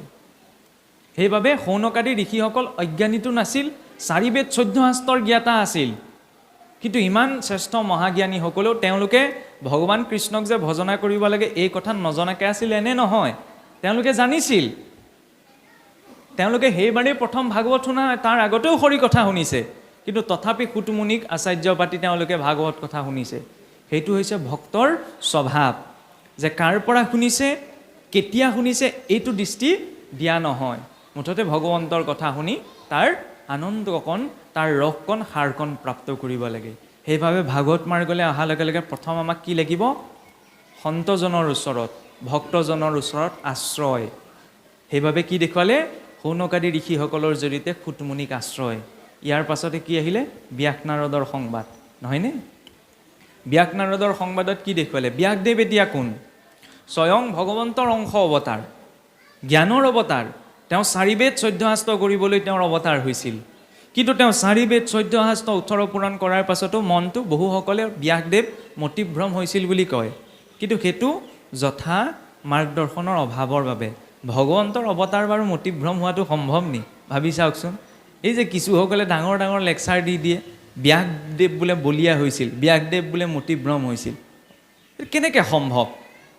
ব্যাসদেৱ চিন্তিত হৈছিল। কিয় চিন্তিত হৈছিল? কাৰণ তেওঁ বিভিন্ন ধৰণৰ শাস্ত্ৰ পুৰাণ আদি লিখি বিভিন্ন ধৰণৰ উপাসনা মাৰ্গৰ বিষয়ে লিখিলে, আৰু সেইবিলাক তেওঁ আচৰণ কৰিলে। তাৰপৰা দেখিলেচোন তাতো মই মনটোৱে শান্তি পোৱা নাই। তেতিয়া তেনেকৈ এদিন অশান্ত মনেৰে সেই গংগাৰ তীৰত বহি থাকোঁতে নাৰদদেৱৰ আগমন ঘটিল, নহয়নে? এইখিনিতে এটা কথা চাব, যদি সঁচাকৈ আমি জীৱনত কিবা এটা পাব বিচাৰিছোঁ আৰু সেই পোৱাটোৰ বিষয়ে যদি চিন্তা এটা মানুহৰ মনত সোমাই আছে, তেতিয়া তাৰ মাৰ্গদৰ্শন দিবলৈ কিন্তু ঈশ্বৰে বাটটো দেখুৱাই দিয়ে। কিদৰে দেখুৱাই দিয়ে? আজি ব্যাসদেৱৰ তাৰ উদাহৰণ। ব্যাসদেৱে চিন্তা কৰিছে যে মই ইমান ধৰ্ম কৰ্মৰ কথা লিখি পেলায়ো, ইমান ধৰ্ম কৰ্ম আচৰণ কৰিও মোৰ মনটোৱে কিয় শান্তি পোৱা নাই? মই কোনোবাখিনিত ভুল অকণমান আচৰণ কৰিছোঁ, গতিকে মই কোনখিনিত ভুল আচৰণ কৰিছোঁ সেইটো চিন্তা কৰিছে।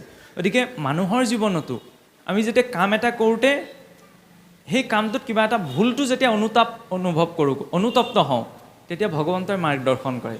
কিন্তু যেতিয়ালৈকে আমি অনুতপ্ত নহওঁ তেতিয়ালৈকে কিন্তু ভগৱন্তৰ মাৰ্গদৰ্শন নিদিয়ে। আজি ব্যাসদেৱো তাৰ আগতোচোন ভাগৱত তেওঁ পাব পাৰিলেহেঁতেন, কিন্তু নাই পোৱা নহয়। কিয়? কাৰণ তেতিয়ালৈকে তেওঁ অনুতপ্ত হোৱা নাই। তেওঁ অনুতপ্ত হৈছে যে তেওঁ ইমান ধৰ্ম কৰ্ম চৰ্চা কৰাৰ পাছতচোন মই শান্তি পোৱা নাই, গতিকে মোৰ দ্বাৰা কোনোবাখিনিত ভুল অকণমান আচৰণ হৈ আছে, ভুলটো কি?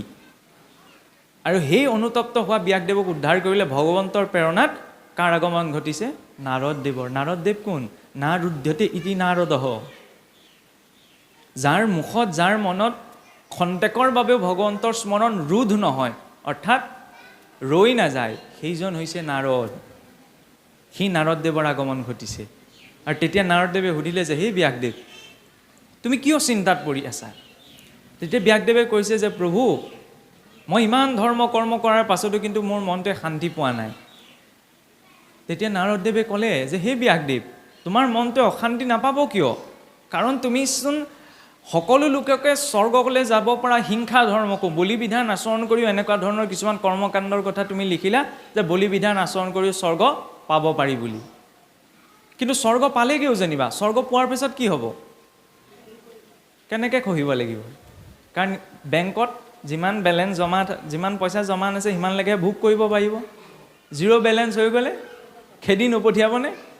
ঠিক তেনেদৰে ইয়াত আমি পুণ্য বহুত যেনিবা ঢেৰ যি পুণ্য আচৰণ কৰিছোঁ, পুণ্য আচৰণ কৰাৰ পাছত স্বৰ্গলৈ যাব। সেইকাৰণে চাব ভক্তি মাৰ্গত পুণ্য আচৰণতো গুৰুত্ব এটা দিয়া নহয়। কিয়? কাৰণ পুণ্যও বন্ধনৰ কাৰণ। সেইকাৰণে ভক্তি মাৰ্গত কিহত গুৰুত্ব এটা দিয়া হয়? ঈশ্বৰৰ ভক্তিত। ঈশ্বৰৰ ভক্তিত যদি কৰা হয় ঈশ্বৰে ভাবিব মোৰ নিজৰ মানুহ, সেইকাৰণে নিজৰ জেগালৈ নিব। কিন্তু যদি মুঠতে আমি পুণ্যকেই কৰি থাকোঁ, তেতিয়াহ'লে অন্তিম সময়ত পুণ্যৰ চেকপাতখন পাম, চেকপাতখন স্বৰ্গলৈ যাব লাগিব, আৰু স্বৰ্গলৈ পোৱাৰ পিছত যেতিয়া ভোগ কৰি শেষ হ'ব, আকৌ জেগালৈ পঠিয়াই দিব। কাৰণ মানুহেই যে স্বৰ্গৰ পৰা খহিব লাগে এনে নহয়, স্বয়ং দেৱৰাজ ইন্দ্ৰও খহিব লগা হৈছে। আৰু স্বৰ্গত যে আসক্তি নাই এনেকুৱা নহয়, যে এই সংসাৰখনত যিমান সুন্দৰ নাৰী আছে, সেই সকলো সুন্দৰ নাৰী যদি সুন্দৰতা একগোট কৰা হয়, তাতকৈ সহস্ৰ গুণ অধিক সুন্দৰী হৈছে এগৰাকী অপেশ্বৰী। আৰু তেনেকুৱা সহস্ৰগৰাকী অপেশ্বৰীৰ ৰজা হৈছে ইন্দ্ৰ। কিন্তু সেই ইন্দ্ৰৰ কি হৈছিল? গৌতম ঋষি পৃথিৱীলৈ নামি আহিলে গৌতম ঋষিৰ পত্নী অহল্যাত মোহগ্ৰস্ত হৈ পৰিল। স্বৰ্গত কি ভোগৰ অভাৱ আছিল নি? নাছিল। মহাৰাজ নহুক এটা কল্পৰ বাবে তেওঁ ইন্দ্ৰ হৈ বহি আছিল, অজগৰ হৈ নামি আহিব লগা হ'ল। মহাৰাজ জয়ন্ত তেওঁ এটা কল্পত স্বৰ্গৰ ৰজা আছিল, কাউৰী হৈ নামি আহিব লগা হ'ল। তেতিয়াহ'লে আমাৰ কি গতি হ'ব?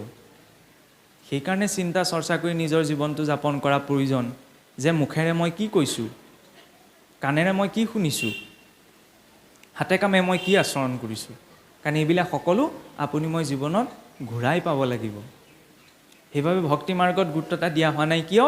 স্বৰ্গলৈ যাবলৈ। তেতিয়া নাৰদদেৱে কৈছে, গোটেই মানুহবিলাকক যে তুমি স্বৰ্গলৈ যাব লাগে, পুণ্য আচৰণ, এইখিনি কথাতেই ৰাখিলা, আচল বস্তুটোৰ বিষয়চোন তুমি নকলাই। প্ৰকৃতি কহিলা তুমি আনহে ধৰ্ম ক, নকৈলা প্ৰখ্যাত কৰি কৃষ্ণ কীৰ্তন ক, সিজিল তোমাত ঋষি পৰম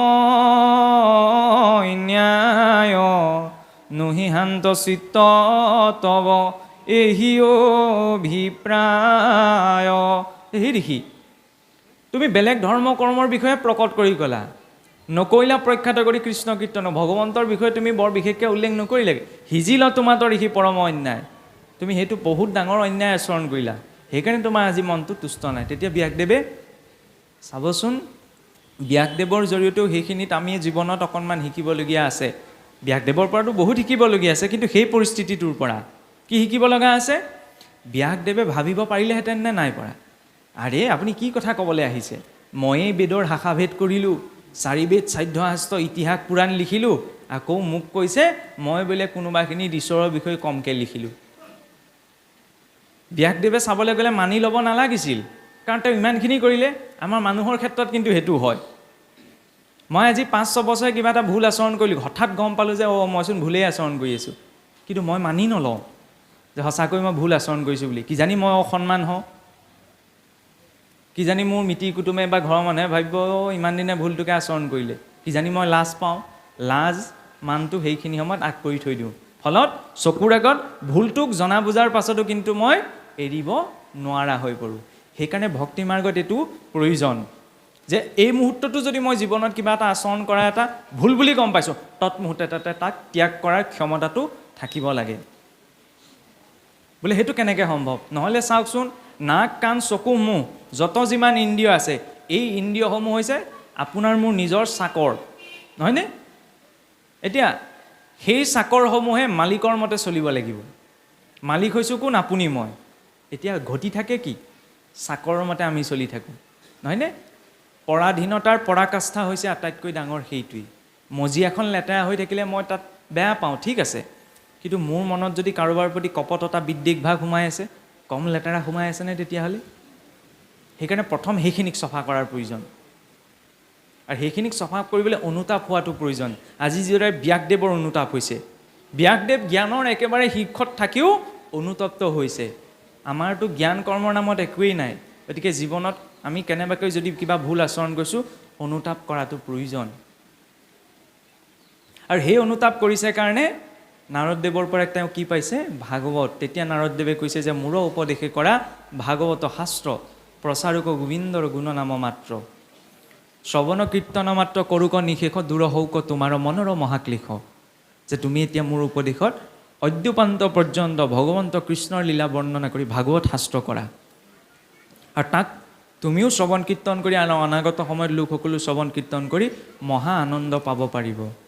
যদিও ভগৱন্তৰ 9 বিধ ভক্তিৰ বিষয়ে কোৱা হৈছে, শ্ৰৱণ কীৰ্তনক যে গুৰুত্বতা দিয়া হ'ল, শ্ৰৱণক যে আদি ভক্তি বুলি কোৱা হ'ল, কিয়? হি ৰাম শুনাম সভাসদ গণ যুগুতি বচন হৰি ভকতিৰ আদি জানিবা শ্ৰৱণ মহন্তৰ মুখে কথা শুনা প্ৰথমত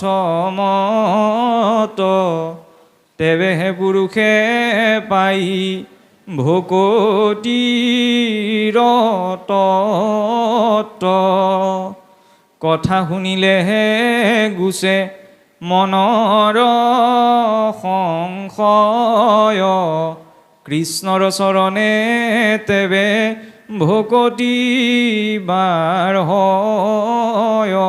যে সেই সভাসদৰ লোকসকল শুনা, হৰিভক্তিৰ আদি কি? শ্ৰৱণ। শ্ৰৱণ মানে কি? শুনা। মহন্তৰ মুখে কথা শুনা প্ৰথমত, নুশুনে পৰমহাস্ত গীতা ভাগৱত, কি মতে ভকতি আৰু হৈবে মাধৱত। ভগৱন্তত ভক্তি দৃঢ়ভৱত হ'বলৈ হ'লে আমি গীতা ভাগৱতৰ কথা শুনিব লাগিব, কিন্তু মই যদি শুনাই নাই তেতিয়াহ'লে ভগৱন্তক কেনেকৈ ভক্তি বৃদ্ধি পাব? সেইকাৰণে কৈছে যে মহন্তৰ মুখে কথা শুনা প্ৰথমত, সন্তজনৰ মুখে প্ৰথমতে আমি হৰি কথা শুনিব লাগিব, তেৱেহে পুৰুষে পাই ভকতিৰ তত্ত্ব। পুৰুষ মানে এই লিংগ দেহটোত ভিত্তিক শৰীৰটোৰ কথা কোৱা নাই, পুৰুষ মানে হৈছে জীৱ। সেই জীৱই তেতিয়াহে ভক্তিৰ তত্ত্ব বুজিব পাৰে। আৰু কথাখিনি শুনিলেহে কি হয়? কথা শুনিলেহে গৈছে মনৰ সংশয়। মনত যিবিলাক সংশয় শংকা আছে সেইবিলাক কথা শুনিলেহে আঁতৰি যাব। কৃষ্ণৰ চৰণে তেৱে ভকতি বাৰ হয়, তেতিয়াহে ভগৱন্তৰ চৰণত ভক্তি বৃদ্ধি পাব। এতিয়া শ্ৰৱণীয়া বুলি কওঁতে আকৌ শ্ৰৱণীয়া তিনি প্ৰকাৰৰ থাকে। প্ৰথম প্ৰকাৰে এইফালে শুনি ইফালে উলিয়াই দিয়ে। দ্বিতীয় প্ৰকাৰৰ শ্ৰৱণীয়ে কথাখিনি শুনি হৃদয়ত ধৰি ৰাখি থয়। তৃতীয় প্ৰকাৰৰ শ্ৰৱণীয়ে কথাখিনি শুনে আৰু হৃদয়ত অকণমান বিশ্লেষণ কৰি চায়। কোনোবাই ক'লে বুলিয়ে মানি নলয়, তেওঁ অকণমান বিশ্লেষণ কৰি চাব, অকণমান মঠি চাব লাগিব। ভগৱান কৃষ্ণ ক'ত জন্ম হৈছিল বাৰু? মথুৰাত, নহয়নে? মথুৰা মানে কি? আমি যদি চাওঁ, মথুৰা এখন ভূমিও আছে। ভাগৱতৰ বিষয়বস্তুখিনি দুটা ভাগত ভাগ কৰা আছে। প্ৰথমটি হৈছে লীলা, দ্বিতীয়টি হৈছে তত্ত্ব। লীলাৰ ৰূপত সেইখিনি ঘটি গ'ল, তত্ত্বৰ ৰূপত বৰ্তমানো আপুনি মই নিজৰ জীৱনত যুক্ত কৰি বুজিব পাৰোঁ। যিদৰে মথুৰা এখন আছে, মথুৰা বুলি এখন স্থানো আছে, কিন্তু আমি যদি তত্ত্বৰ ৰূপত বুজোঁ, হৃদয়খন হৈছে মথুৰা। এই হৃদয়ৰূপী মথুৰাত হৰি কথা মঠিব লাগিব, তেতিয়া কি হ'ব? কৃষ্ণৰ জন্ম হ'ব। যশোদা কাক কোৱা হয়? যশন দদাতি এটি যশোদা। যিগৰাকী মাতৃয়ে কৃষ্ণৰ যশ গুণ আনক দান কৰিব পাৰে, তেওঁ হৈছে যশোদা। গতিকে উত্তম শ্ৰৱণীয়া কোনজন? যি হৰি কথা শুনিব আৰু হৃদয়ত অকণমান মঠি চাব। এতিয়া মথুৰা বুলি কওঁতে চাবচোন, মথুৰা নামটোৰ আৰু এটি তাৎপৰ্যও আহে। মথুৰা নগৰখন প্ৰতিষ্ঠা কৰিছিল শত্ৰুঘ্নই, ৰামচন্দ্ৰৰ একেবাৰে কনিষ্ঠ ভাতৃ। যেতিয়া শত্ৰুঘ্নই মথুৰা নামটো ৰাখিছিল, তেতিয়া ঋষিসকলে সুধিছিল যে প্ৰভু, আপুনি ভগৱন্তৰ ভাতৃ হৈ পেলাই অকণমান নামটো ভাবি চিন্তি ৰাখিব লাগিছিল, এইটো কি নাম ৰাখিলে? মানে ব্যাকৰণিকভাৱে মথুৰা শব্দটিৰ প্ৰত্যক্ষ বিশেষ অৰ্থ নোলায়। তেতিয়া ঋষিসকলে ক'লে যে আপুনি কি ভাবি এই মথুৰা নামটো ৰাখিলে? তেতিয়া শত্ৰুঘ্নই কৈছিল যে সেই ঋষিসকল, মই ভাবি চিন্তিয়ে মথুৰা নামটো ৰাখিছোঁ। বোলে কেনেকৈ ৰাখিছে? তেতিয়াই মথুৰা শব্দটিৰ অৰ্থ সেই শত্ৰুঘ্নই ভঙাই দিছিল। কি বুলি ভঙাই দিছিল? এই মথুৰা বিপৰীতে ন মধ্যম অক্ষৰ বৰ্জিতা য়ন্নাময়ন মুখে নাস্তি তান মুখেই মধ্যম অক্ষৰা। মথুৰা বিপৰীত, মথুৰা শব্দটো ওলোটাই দিয়কচোন। ম মূৰ্ধন্য থ তাত হস্যৌকা ৰতাকাৰে ৰা, ওলোটাই দিলে কি হ'ব? ৰতাকাৰে ৰা মূৰ্ধন্য থ ম, ৰাথুম, নহয়নে? মথুৰা বিপৰীতে ন, মথুৰা শব্দটো ওলোটাই দিলে হ'ব কি? বিপৰীত কৰি দিলে ৰাথুম। মধ্যম অক্ষৰ বৰ্জিতা, মাজৰ শব্দটো যদি আঁতৰাই দিওঁ তেতিয়াহ'লে কি হ'ব? ৰাথুমৰ পৰা ৰাম হ'ব। তেতিয়া ঋষিসকলে ক'লে, আপুনি যদি ইমান পাকে প্ৰকাৰে ৰাম নামকে লোৱাব বিচাৰিছে, তেতিয়াহ'লে এই মাজৰ আখৰটো বেচাৰাটো ক'লৈ যাব? তেতিয়া শত্ৰুঘ্নই কৈছিল যে ইয়ন নাম, এই নাম ইয়নো মুখেই নাস্তি, যাৰ মুখত নাই, তান মুখেই মধ্যম অক্ষৰা, তাৰ মুখলৈ যাব মাজৰ আখৰটো, যাৰ মুখত এই ৰাম নাম নাই। সেইকাৰণে চাবচোন, কৃষ্ণ বা ৰাম বুলি কওঁতে কাৰোবাৰ নামো হ'ব পাৰে, বোলে কৃষ্ণ শইকীয়া, কৃষ্ণ গগৈ ইত্যাদি ইত্যাদি। কিন্তু সেই নামকে যেতিয়া আমি বৈষ্ণৱ মাৰ্গত ব্যৱহাৰ কৰোঁ, দুবাৰ উচ্চাৰণ কৰাৰ লগে লগে আমাৰ বাবে হৈ পৰে সেয়া সম্ভাষণ, বোলে কৃষ্ণ কৃষ্ণ ভালে আছেনে? আকৌ যেতিয়া কেতিয়াবা আমি উচ্চাৰণ কৰিবলৈ ৰাম ৰাম ৰাম বৰ বেয়া ঘটনা ঘটিল দেই, ৰাম ৰাম ৰাম ৰাম এইটো ঘটনা ঘটিব নালাগিছিল দেই, তিনিবাৰ উচ্চাৰণ কৰিলে সেয়া আমাৰ বাবে হৈ পৰে কাৰোবাৰ প্ৰতি প্ৰকাশ কৰা সমবেদনা। আৰু তাক যদি বাৰে বাৰে উচ্চাৰণ কৰা হয় সেয়া হৈ পৰে কীৰ্তন। কীৰ্তনত যদি নিৰন্তৰতা থাকে সেয়া হৈ পৰে সাধনা। সেই সাধনাই আনি দিয়ে সিদ্ধি, সিদ্ধিয়ে পথ প্ৰশস্ত কৰে মুক্তিৰ। এই অনন্ত কোটি ব্ৰহ্মাণ্ডত এনেদৰে অনন্ত ভাৱযুক্ত দ্বিতীয় এটি নাম নাই। সেইকাৰণে এই মুখখন সদায় ভগৱন্তৰ নাম উচ্চাৰণত ৰাখিব লাগে। কাৰণ ভগৱন্তৰ নাম উচ্চাৰণ কৰি বৈজ্ঞানিকভাৱেও প্ৰমাণিত হৈ গৈছে। বিষ্ণু সহস্ৰনাম পাঠ আৰু শ্ৰৱণ কৰি ব্ৰেইন কেঞ্চাৰলৈকে 85% নিৰ্মূল হৈ গৈছে। কিন্তু আমি বহি আছোঁ, আমাৰ ল'ৰা ছোৱালীক সেইকাৰণে মুখত বেয়া মাত নুফুটোতেই কোনোবা এজনে বেয়া মাতটাহে শিকায়গৈ। ৰাম বা কৃষ্ণ বুলি ক'বলৈ কিন্তু নিশিকায়গৈ। ডাঙৰ হোৱাৰ পাছত আকৌ তেৱেই কয় বোপাই বেয়া মাত নেমাতিবি। মাত নুফুটোতেই কি শিকাইছিল? সেইকাৰণে অন্ততঃ চিন্তা কৰা প্ৰয়োজন। আমাক যে ভাগ্যৱান বুলি কৈছে এইখিনিতে আমাৰ ভাগ্য যে আমি ঈশ্বৰৰ নাম লৈ নিজৰ জীৱনটো ধুনীয়াকৈ পাৰ কৰিব পাৰোঁ।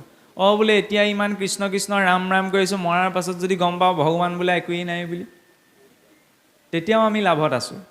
কেনেকৈ লাভত আছোঁ? জীৱটোতো জীয়াই থাকিব, শৰীৰটোহে নষ্ট হ'ব। গতিকে জীৱটোৱে যদি গমো পায় যে ভগৱান বোলে একো নাইচোন, তেতিয়াও আমি কিদৰে লাভত আছোঁ? কাৰণ গোটেই জীৱনটো আমি ভগৱন্তৰ গুণলীলা শ্ৰৱণ কীৰ্তন কৰি আনন্দতেই পাৰ কৰিলোঁ। কিন্তু যিজনে গুৰু গোসাঁই একো নমনাকৈ বহি আছে, জীৱটোৱে শৰীৰ এৰাৰ পাছত যদি গম পাবলৈ হয় কোনোবা এজন আছে, সেইজনৰ গতিটো তেতিয়াহ'লে কি হ'ব? সেইকাৰণে জীৱনটোত প্ৰতিটো সময়ত তেওঁ আছে বুলি জীৱনটো পাৰ কৰাটো প্ৰয়োজন। কাৰণ আপুনি মই ঘৰটোত চাগে চুৰ ডকাইতৰ পৰা ৰক্ষা পাবলৈ এটা কেমেৰাহে লগাই থৈছোঁ, ঈশ্বৰে 14টা CC কেমেৰা গাত লগাই দিছে। নেত্ৰত আদিত্য, নাসিকাত অশ্বিনী কুমাৰ, মুখত অগ্নি, জিহ্বাত বৰুণ, বুদ্ধিত বাসুদেৱ, মনত চন্দ্ৰ, অহংকাৰত ৰুদ্ৰ, লিংগত প্ৰজাপতি, গুহ্যত মিত্ৰ, পদত বিষ্ণু, হস্তত ইন্দ্ৰ, কৰ্ণত দিগগণ। কাণে কি কি শুনিছে?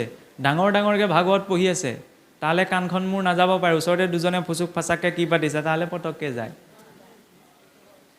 ইন্দ্ৰিয়সমূহ বিনাশী। আৰু এই ইন্দ্ৰিয়সমূহ কি কি কৰি আছে সকলোৰে ৰেকৰ্ড চব জমা হৈ গৈ আছে। এই সকলো আমি জীৱনত ঘূৰাই পাম। সেইকাৰণে প্ৰয়োজন কাণখন ভাল কথাত দিয়াত, মুখখনে ভাল কথা কোৱাত, হাতেৰে ভাল কাম কৰাত, ভৰিকেইটাই ভাল স্থানলৈ যোৱাত। আৰু এইখিনি কোনো এজন ব্যক্তিক যদি 10টা নীতি নিয়ম জাপি দিয়ে, তেতিয়াহ'লে এই ইন্দ্ৰিয়বিলাকক সংযমত ৰাখিব পৰাটো সম্ভৱ নহ'বও পাৰে। কাৰণ ঋষিমুনিসকলে বায়ু ভোজন কৰিও ইন্দ্ৰিয় সংযমিত কৰিব পৰা নাছিল কিছু কিছু ক্ষেত্ৰত। তেতিয়াহ'লে আমি কেনেকৈ পাৰিম? সেইকাৰণে কি দিলে?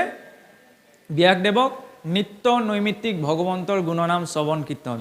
যদি তেওঁ সঁচা অৰ্থত ভাৱেৰে ভগৱন্তৰ গুণনাম শ্ৰৱণ কীৰ্তন কৰি আছে, তেতিয়া তেওঁ মুখত বেয়াটো কেতিয়াও দিব নোৱাৰে, বেয়া স্থানলৈ তেওঁ কেতিয়াও যাব নোৱাৰে। কাৰণ সেইখিনি সময়ত ভগৱন্তৰ চিত্ৰটো চকুলে বাঢ়ি আহিব যে ভগৱন্তই দেখি আছে, মই আপোনাক ঠগিব পাৰিম, আপুনি মোক ঠগিব পাৰিব, কিন্তু ভগৱন্তকতো নোৱাৰি।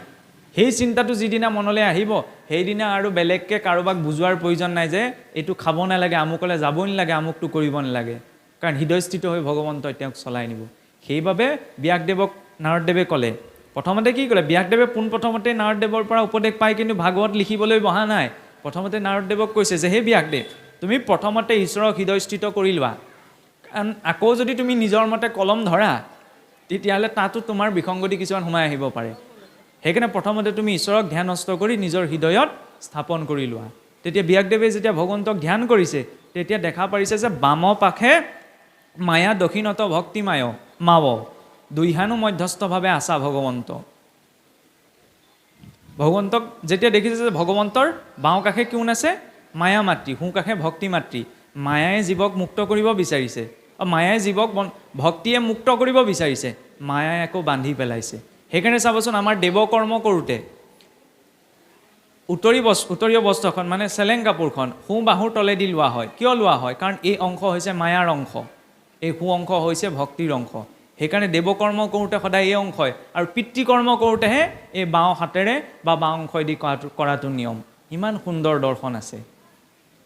আৰু জীৱ যেতিয়া প্ৰথম ভক্তি মাৰ্গত আগবাঢ়ে, তেতিয়াই মায়াই খেলি মেলি কৰিবলৈ আৰম্ভ কৰে। সেইকাৰণে যিকোনো পৰিস্থিতিতে যাতে ঈশ্বৰৰ ভক্তি ত্যাগ নকৰোঁ, সেই ভাৱনাটো লৈ আমি আগবাঢ়িব লাগিব। গজেন্দ্ৰক ভগৱন্তই উদ্ধাৰ কৰিছিল সঁচা, কিন্তু ভগৱন্তক গজেন্দ্ৰই মাতি থাকোঁতে গজেন্দ্ৰ সেইকণ কষ্টও সহি আছিল। গতিকে জীৱনত অকণমান কিবা এটা অশান্তি পালেই কণা ভগৱন্তে মুখে দেখিলে বুলি যদি গালি পাৰিছে, তেতিয়াহ'লে ভক্তিত আগবাঢ়িব নোৱাৰে। আৰু সঁচাকৈ মোৰ ঈশ্বৰৰ প্ৰতি কিমান ভক্তি আছে আপুনি মই নিজকে চাব পাৰোঁ। উজুতিটো খাওঁতে খুন্দাটো খাওঁতে মুখৰ পৰা কি ওলাইছে? তেতিয়া যদি গাঁৱলীয়া শব্দ এটা ওলাইছে, যিমান শাস্ত্ৰ পঢ়িছোঁ, যিমান শাস্ত্ৰৰ কথা কৈছোঁ, সকলো আমাৰ গাঁৱলীয়া ভাষাত ক'বলৈ গ'লে ভেকু ভাওনা, তাৰ কোনো অৰ্থ নাই। যদি সঁচাৰ ঈশ্বৰৰ প্ৰতি ৰতি প্ৰীতি ভক্তি থাকিলেহেঁতেন, তেতিয়া ঈশ্বৰ স্মৰণ হ'লহেঁতেন। সেইকাৰণে সেইখিনি সময়ত নিজকে যদি নাই ওলোৱা, তেতিয়াহ'লে চিকুট এটা দিব লাগে, যাতে দ্বিতীয়বাৰ অন্ততঃ মনত পৰে। আৰু এইখিনি সময়ত যদি ভগৱন্তলৈ আমাৰ মনত নপৰে, তেতিয়া অন্তিম সময়ত এইটো কেতিয়াও ভাবিব নালাগে যে ভগৱন্তৰ স্মৰণ সুলভ হ'ব। সংসাৰত আটাইতকৈ টান কাম সেইটোৱেই। কোনোবাই বহু পুণ্য আচৰণ কৰি ব্ৰহ্মা পদতো অধিষ্ঠিত হ'বগৈ পাৰে, কোনো টান কাম নহয় বোলে। কিন্তু অন্তিম সময়ত ভগৱানক স্মৰণ কৰাটো বৰ টান কাম। আৰু অন্তিম সময়ত কেতিয়া স্মৰণ হ'ব? যেতিয়া এইখিনি সময়ত আমি ভগৱন্তৰ কথা চিন্তা চৰ্চা কৰি পাৰ কৰিছোঁ। যদি সেইখিনি সময়ত বোলে অজামিলে পুতেকৰ নাম লৈও তৰি গৈছিল, সেইখিনি সময়ত আপোনাৰ মোৰ মুখৰ পৰা যে পুতেকৰ নামতো নাৰায়ণ বা গোবিন্দ ওলাব আমি ক'ব নোৱাৰোঁ। অজামিল যদিও পতিত হৈছিল, তেওঁ পূৰ্বৰ পুণ্য আছিল, কাৰণ প্ৰথমতে তেওঁ এজন সম্পূৰ্ণ নৈষ্ঠিক ব্ৰাহ্মণ আছিল। বেশ্যা এগৰাকীক দেখিহে তেওঁ পতিত হৈছিল। সেইকাৰণে পাকে প্ৰকাৰে কনিষ্ঠ পুত্ৰৰ নাম লৈও তেওঁ তৰি গৈছিল। সেইবুলি কিন্তু আমি লগতে এইটো ভাবিলেও নহ'ব, ভগৱানৰ নামে যেতিয়া সকলো পাপ সংহাৰ কৰিব পাৰে, তেতিয়াহ'লে বোলে পাপ কৰিলেও কোনো দুখ নাই, নাম লৈ ল'লে উদ্ধাৰ হৈ যাম। সেয়া হ'ব পাপ বুদ্ধিত লোৱা নাম। যি নামত কৰে পাপ বুদ্ধি, অষ্টাংগ যোগেও নাহিকে শুদ্ধি। আজি কিবা এটা অভক্ষ্য ভক্ষণ কৰিছোঁ, কাইলৈ নাম লৈ দিম, শুচি হৈ যাম, তেতিয়াও কিন্তু ভগৱন্তই কেতিয়াও উদ্ধাৰ নকৰে, কাৰণ সেয়া হ'ব পাপ বুদ্ধিত লোৱা নাম। সেইকাৰণে আমি শুদ্ধ বুদ্ধিৰে ল'ব লাগিব। আৰু যেতিয়া সেই নাৰদদেৱে ব্যাসদেৱক এই ভাগৱত প্ৰদান কৰিছে, আৰু ব্যাসদেৱেও ভগৱন্তক নিজৰ হৃদয়ত ধ্যানস্থ স্থিত কৰি লৈ ভাগৱত লিখিবলৈ আৰম্ভ কৰিছে, তাৰ লগতে ব্যাসদেৱক পতিয়ন যোৱাবলৈ নাৰদদেৱে কি কৈছে? নিজৰ উপৰি জন্মৰ কথা কৈছে, যে হে ব্যাসদেৱ, ভগৱন্তৰ ভক্তিৰ মহিমা ইমান শ্ৰেষ্ঠ যে তাৰ উদাহৰণ ৰূপত মোলৈকে চোৱা। বোলে কেনেকৈ? ময়ো পূৰ্বজন্মত এগৰাকী ব্ৰাহ্মণৰ ঘৰৰ কাম কৰা মহিলাৰ পুত্ৰহে আছিলোঁ। এদিন কি হৈছিল, বাৰিষা কালত সেই ব্ৰাহ্মণজনৰ ঘৰলৈ 4জন সন্যাসী আহিছিল, আৰু তেওঁলোকে কি কৰিছিল, সদায় সেই ব্ৰাহ্মণজনৰ সৈতে বহি হৰি কথা পাতি থাকে, আৰু ওচৰতে বহি লৈ মই শুনি থাকোঁ। এই শুনোতে কি হৈছিল, ভগৱন্তৰ কথাবিলাকে মোৰ মনতো ক্ৰিয়া কৰিছিল, আৰু তেতিয়া তেওঁলোকৰ পৰা মই কেনেদৰে ভগৱানক ভক্তি কৰিব লাগে সেইখিনি উপদেশ বিচাৰিছিলোঁ। তেতিয়া তেওঁলোকে মোক সেই উপদেশখিনি প্ৰদান কৰিছিল, আৰু তেতিয়া ভগৱন্তৰ গুণনাম গাই গাই যেতিয়া মই শৰীৰে দিছিলোঁ, তেতিয়া মই এই ভগৱন্তৰ বৈকুণ্ঠৰ পাৰিষদী তনুটো লাভ কৰিছিলোঁ। আৰু মই কি ভোজন কৰিছিলোঁ? সেই বৈষ্ণৱসকলে ঈশ্বৰত অৰ্পণ কৰা দ্ৰব্য। সেইকাৰণে বিষ্ণুত অৰ্পিত দ্ৰব্যৰ মহিমা বহুত আছে। আমি ইয়াত আশীৰ্বাদ দিওঁতে, ভাষণ দিওঁতে কওঁ যে মহাপুৰুষৰ সুবৰ্ণ ভঁৰালৰ দ্ৰব্য, নহয়নে? ঘৰৰ চাৰিসীমা প্ৰৱেশ কৰাৰ লগে লগে কি হয় বাৰু? পকা তেলত কোনোবাই দাইল বনাই খায়, কোনোবা পকৰি বনাই খায়। ইয়াত হৈ আছিল কি? সুবৰ্ণ ভঁৰালৰ দ্ৰব্য। তেতিয়াহ'লে একেজন ব্যক্তিয়ে ইয়াত আকৌ বৈকুণ্ঠৰ প্ৰসাদ বুলি স্বীকাৰ কৰিছে, আকৌ ঘৰত সেইকেইটা তেল ভাজি বনাই খালেহে হয়গৈ নি? ভগৱন্তৰ প্ৰসাদমুঠি যি ৰূপত অৰ্পণ কৰা হৈছে, সেই ৰূপতেই গ্ৰহণ কৰিব লাগে। আৰু চাবচোন, আমাৰ বহুতে সোঁহাতে প্ৰসাদমুঠি, পানী গিলাচো সোঁহাতে খাব, কিন্তু প্ৰসাদকেইটা আকৌ বাওঁ হাতত লৈ খায়। সেইখিনিতে প্ৰসাদৰ মহিমা নষ্ট হয়। সেইকাৰণে অন্ততঃ সোঁহাতেৰে যিকণ পৰা গৈছে, কেনেবাকৈ যদি মাহ প্ৰসাদ মুঠিত সময় সাপেক্ষে যদি তাত আপোনাৰ গোন্ধ ওলাইছে, কাৰণ স্বাভাৱিক বস্তু, প্ৰকৃতিৰ পৰা উৎপন্ন বস্তু এটা সময়ৰ পিছত সি নষ্ট হৈ যাব। ঘৰৰ পোহনীয়া জীৱকেইটাক দি দিব লাগে, যাতে সিহঁতৰো ভক্ষণ কৰি তাৰ জৰিয়তে কল্যাণ হয়। এইটো নহয়। আৰু ভগৱন্তৰ সেই কেঁচা প্ৰসাদ মুঠিত কেতিয়াও বিচাৰ কৰিব নালাগে আমুকৰ হাতে দিছে, তামুকৰ হাতে দিছে। নহ'লে সমাজত এনেকুৱাও দেখা যায় যে আমুক পন্থৰ লোকেহে দিছে, আমি গ্ৰহণ নকৰোঁ। সেইটো নহয়। ভগৱন্তৰ প্ৰসাদ, তাত যদি আমি বেলেগ বিচাৰ কৰিছোঁ, তেতিয়াহ'লে সেইজন এতিয়াও সেই কুল সম্প্ৰদায়ৰ মায়াতেই আছে, ওপৰলৈ উঠিব পৰাই নাই। আৰু যাই হওক, এতিয়া সেই ভগৱন্তত অৰ্পিত প্ৰসাদ গ্ৰহণ কৰি পেলাই নাৰদদেৱৰ মনত সেই দাসীপুত্ৰ হৈও ভক্তি উপজিছিল।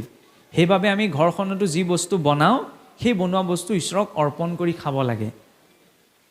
কাৰণ ঈশ্বৰক অৰ্পণ নকৰাকৈ কোনোবাই যদি নিৰামিষো ভোজন কৰিছে তেতিয়া তাতো বোলে পাপ হয়। কিয় পাপ হয়? কাৰণ নিৰামিষ ভোজন নিৰ্মাণ কৰিবলৈ যাওঁতেও তাত সৰু সৰু জীৱ নষ্ট হৈছে। তেতিয়া নিষ্পাপ কিদৰে হ'ব? যেতিয়া আমি ঈশ্বৰক অৰ্পণ কৰি তাক গ্ৰহণ কৰিম। সেইকাৰণে অন্নপাতত বহিয়েই প্ৰথম ভগৱন্তক নিবেদন কৰি সেই দ্ৰব্য বস্তু খোৱাটো প্ৰয়োজন। আৰু সেই নাৰদদেৱৰ উপৰিজন্মৰ পাছতে আমি কি প্ৰসংগ পাওঁ? অশ্বত্থামাৰ শিৰোমণিৰ কথা অধ্যায়টি আহে। অশ্বত্থামাৰ প্ৰসংগ এতিয়া ব্যাস নাৰদদেৱ ক'ৰ? তাৰ মাজলৈ অশ্বত্থামাৰ প্ৰসংগটো কিয় টানি আনিলে? তাতো এটা সুকীয়া তাৎপৰ্য আছে। কাৰণ প্ৰথম কি দেখুৱালে? ভাগৱতত ঋষিসকলৰ প্ৰশ্নৰ জৰিয়তে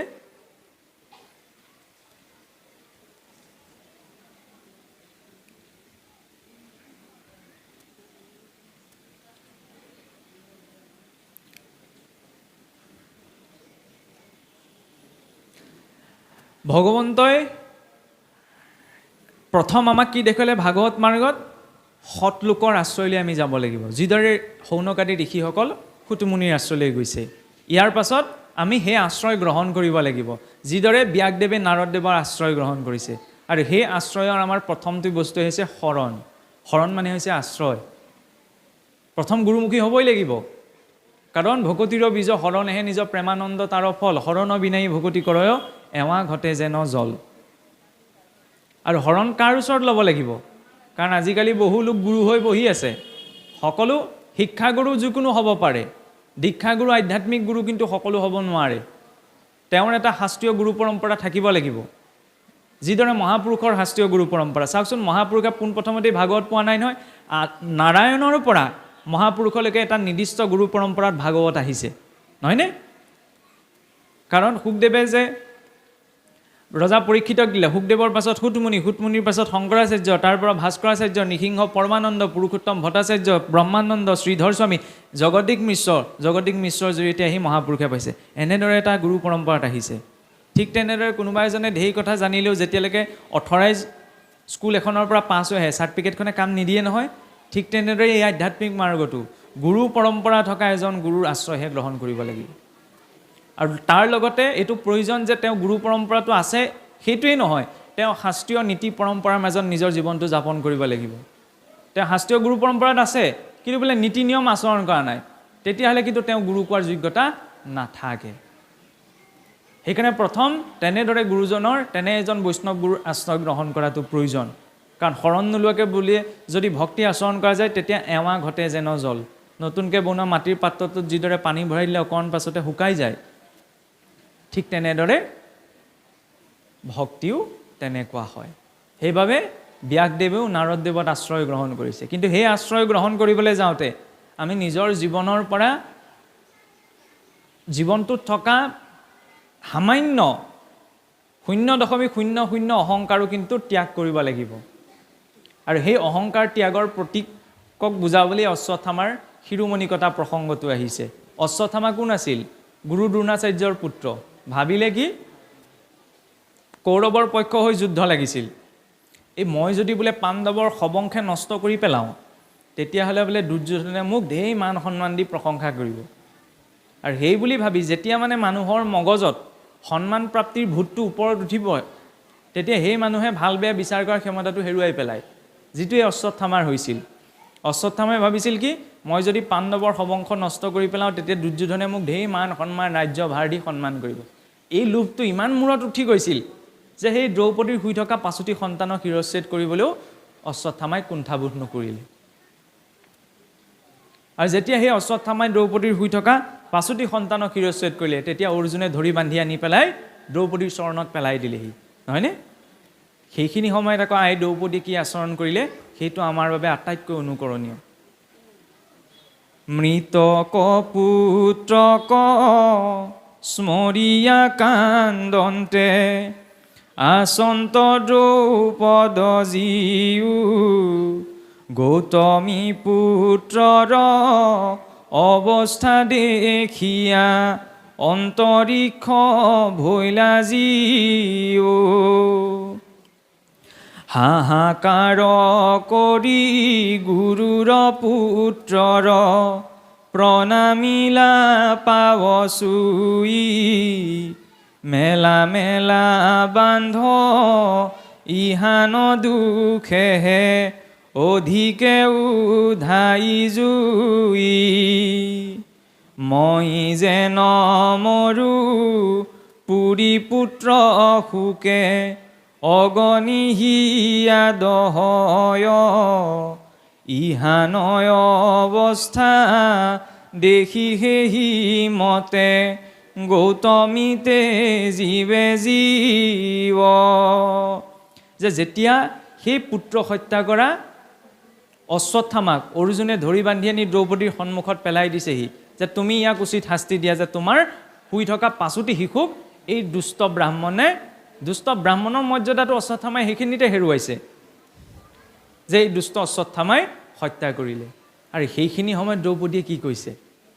হাহাকাৰ কৰি গুৰুৰ পুত্ৰৰ প্ৰণামিলা পাব চুই। এইটো সৰু কথা নহয় যে নিজৰ 5টি সন্তানক বিনা কাৰণত এজন ব্যক্তিয়ে হত্যা কৰিলে, আৰু সেইগৰাকী মাতৃয়ে কি ভাবিছে? গুৰুপুত্ৰ বুলি সেই অশ্বত্থামাৰ চৰণ চুই সেৱা কৰিছে, আৰু কৈছে কি মেলা মেলা বান্ধ ইহান দুখেহে অধিকে উধাই জুই।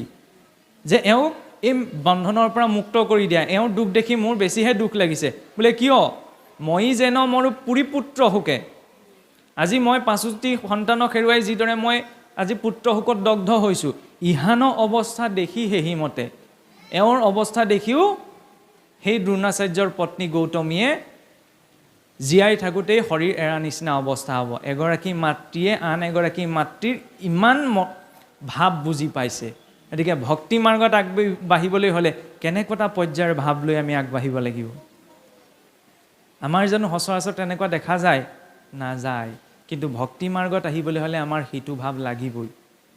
আজি যিদৰে ইমান ক্ষমাশীলৰ ভাৱ লাগিব, ধেমালি কথা নহয় যে নিজৰ 5টি সন্তানক হত্যা কৰাৰ পাছতো সেই অশ্বত্থামাৰ প্ৰতি ইমান উচ্চস্তৰীয় ক্ষমাৰ ভাৱ সেইগৰাকী মাতৃয়ে প্ৰকাশ কৰিছে। আপোনাৰ মোৰ পুত্ৰক কিন্তু কোনেও হত্যা কৰা নাই, কিন্তু অকণমান কিবা এটা ক'লেই আকৌ অসন্তুষ্টিৰ ভাৱ এটা থাকে। সেইটো হ'ব নালাগে। সেই অসন্তুষ্টিৰ ভাৱ থাকিলে অহংকাৰহে পৰিপুষ্ট হয়। সেই অহংকাৰক মষিমূৰ কৰিব পাৰে একমাত্ৰ দাস্যভাৱে। সেইবাবে আই দ্ৰৌপদীয়ে জীৱনত ইমান ডাঙৰ কষ্ট পোৱাৰ পাছতো সেই দাস্যভাৱ প্ৰকাশ কৰিছে। মাতৃ বুলি ক'লে কেৱল মাত্ৰ নিজৰ সন্তানৰ দুখ বুজি পোৱা গৰাকীকে মাতৃ বুলি কোৱা নহয়। কাৰণ চৰাই চিৰিকটিহে নিজৰ সন্তানৰ বিষয়ে, নিজৰ পোৱালীকেইটাৰ বিষয়ে চিন্তা কৰে। মনুষ্যৰ মাতৃ বুলি ক'লে এইটো কোৱা হোৱা নাই যে তেওঁ নিজৰ সন্তানকেইটাক পালন কৰাৰ লগে লগে সমাজৰ সকলো সন্তানকে পালন কৰিব, এইটোতো সম্ভৱ নহয়। কিন্তু গাঁওখনৰ বাকীকেইটা সন্তানৰ প্ৰতিও তেওঁৰ পুত্ৰবধ ভাৱনা লাগিব। সেইগৰাকী পিতৃৰ বাকীকেইটি সন্তানৰ বাবেও পুত্ৰবধ ভাৱনা লাগিব, তেতিয়াহে তেওঁ প্ৰকৃত পিতৃ মাতৃ কোৱাৰ সংজ্ঞা পায়। কিন্তু বোলে নিজৰকেইটাহে নিজৰ, আনৰকেইটা কি হয় দৰকাৰ নাই, এই ভাৱনাত কিন্তু পিতৃ মাতৃ বুলি কোৱা নহ'ব।